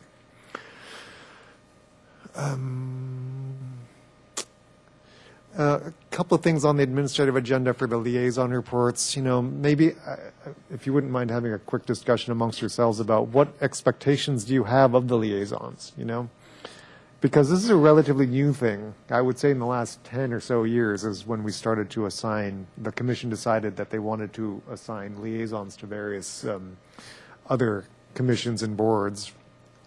And so, you may want to talk a little bit about what the expectation is, and then, when we report back here, what's the expectation of what you present here, if you feel like you want to. It is past 3. Commissioner Larson. Thank you, Madam Chair. I'm liaison to a whole bunch of stuff, so it's probably what I do is I receive the agendas in the mail, packet from the show, and I go through it and I look for hot ticket items. And if there's something that's really super great or hugely significant, I'll bullet that, and I will do my best to. I haven't attended much lately, but either be there or watch it on TV. And then if it comes out significant, probably mention it in a meeting. But I haven't had to do that because I think it's the economy that's mostly driven that. So it's not like there's a whole, it's pretty routine stuff right now. But that's basically what I do with that. And if there's a concern, then anybody from any of those commissions to whom I'm liaison, they'll call me. Susie will call me if there's like 512 Bath Street, Right. She called me and she said, I don't know how this is going to go, and I understood, and I reviewed it, and it was at the 9th hour, but it did come back to us. So that's how I approach it and do it, is I'm available, and I try to communicate back. But if we have skipped meetings and things in terms of the staff hearing officer, the appeal period is 10 days anyway.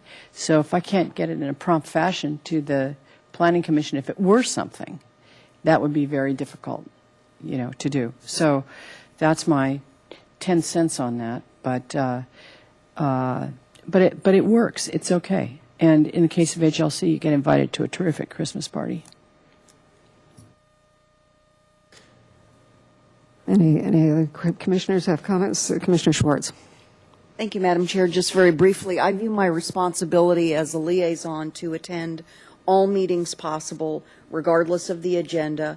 If I cannot attend, or if I yes, I have been able to attend. But in the case where I may not be able to, I view it as my responsibility to ask the alternate if he or she could attend in my place, and to then bring back, if appropriate, to in our next commission meeting, the top one or two key items that might be of interest to both the commission and the public from that. But I try to keep it brief, and that seems to me to be appropriate. Thank you. Commissioner Schwartz and Commissioner Larson's and myself seem to be the only ones actually who do report back. And I try to, as you do, Commissioner Schwartz, try to make it brief and what I think will be of interest to the commission and the public.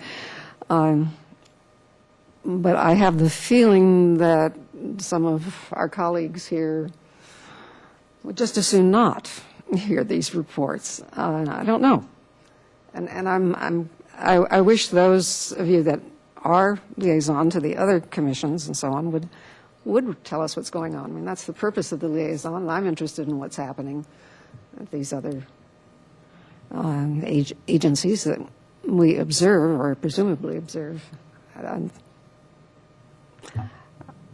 I'd be interested in comments from my colleagues on this. Mr. Jordan. Okay, if you want to look this way. So, point taken. I'll be happy to bring them back. I have Channel 18 on too often, so I never go to them, but I see them. But I rarely report back because I figure you have Channel 18 on too.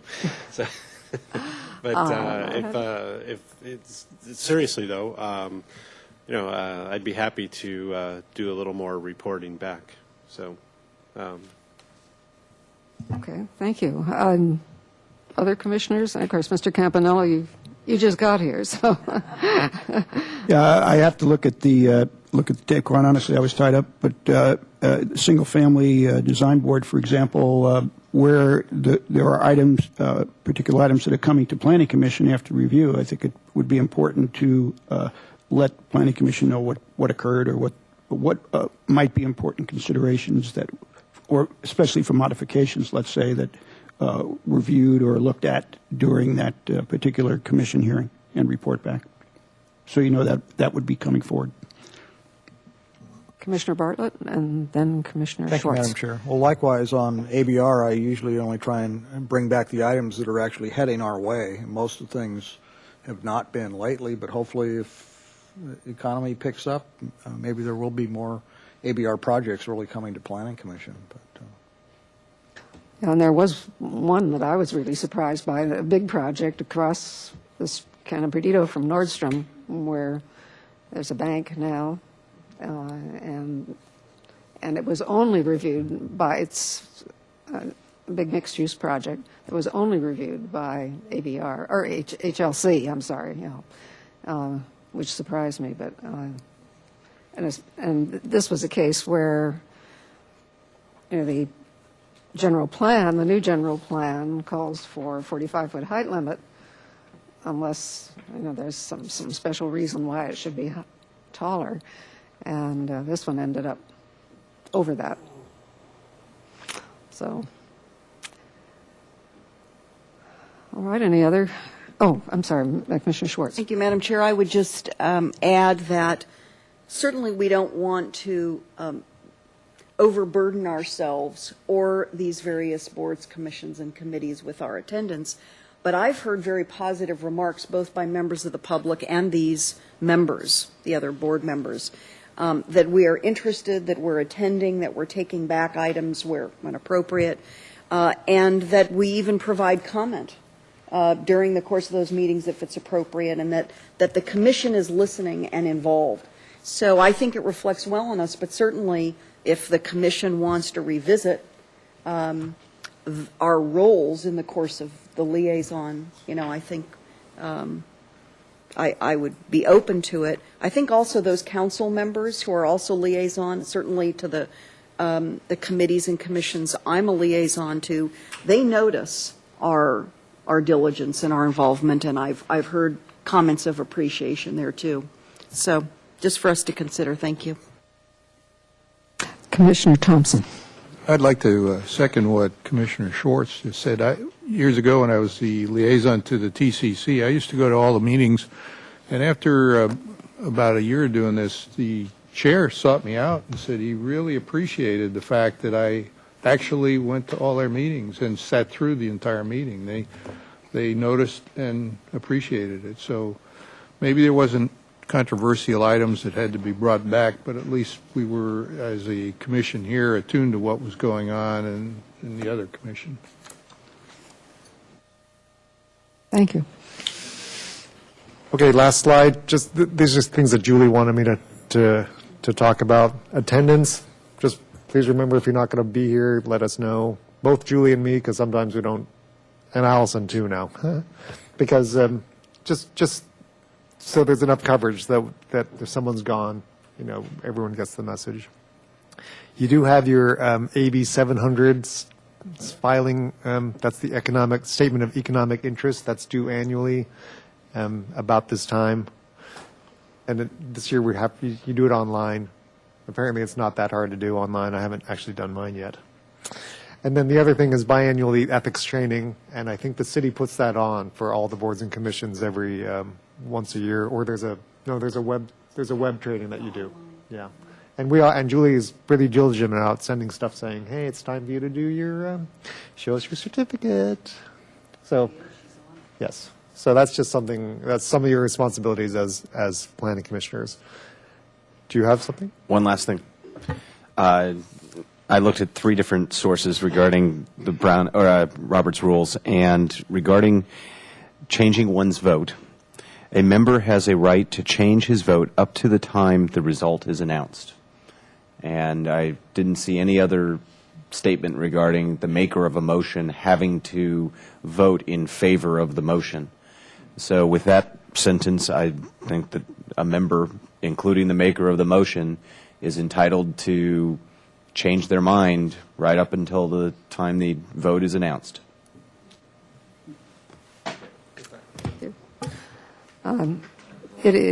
By the way, I did do the AB 700 and the ethics training online recently, both of them, and they are easy to do online. Great. Although the ethics training can make you feel like an idiot sometimes. Well, Chair Lodge, that's all. Can I just say one thing about the ethics training? That's a timed train. That program is timed, and if you finish it too early, as I did one year, Oh, yeah. I ended up having to take an additional 90 minutes or 2 hours to take the attorney portion of it because I was too fast. So there's a big penalty if you go too fast through that. Thank you for bringing that up. End Yeah. on time, have your coffee there. Maybe you want to, I don't know, when I did online traffic school, I had my laptop open to the vehicle code, and then I was taking the quiz over here. So you just want to take your time and make sure you meet the 15-minute divisions and all that. Otherwise, you pay. I had exactly the same thing happen to me, so yes, take your time. Well, Chair The Lodge, end. that's the end of our training. What I plan to do is to, at some point, we'll have a password protected site of our city's website that's going to be like training for commissioners and boards and commission members, and we're going to have this up on there, as well as that parliamentary training video from 1990 or 2006, I guess. So and a few other things that as come up. So I hope you found it valuable. It's the first time we've ever done it, and I wouldn't mind doing it every time we get a new commissioner. Just kind of talk about some of the stuff that we talked about the first time, refresh your memories about site visits and what have you, and all that kind of stuff. And we can talk about it, in a couple of years or next year or whenever that is. It's great to have a common baseline, for all of us. Yeah, so that's Yeah. The same information. Good. And I've been on for three and a quarter years also, and it brings up things that excuse me, that I thought were valuable, and and hearing what my colleagues think about some of these things was also useful. So, I'm glad it worked out. Thank you so much. thank you. Yes, there is still an item here, the administrative agenda. Speaking of committee and liaison reports, are there any? If there aren't, the Planning Commission meeting is adjourned.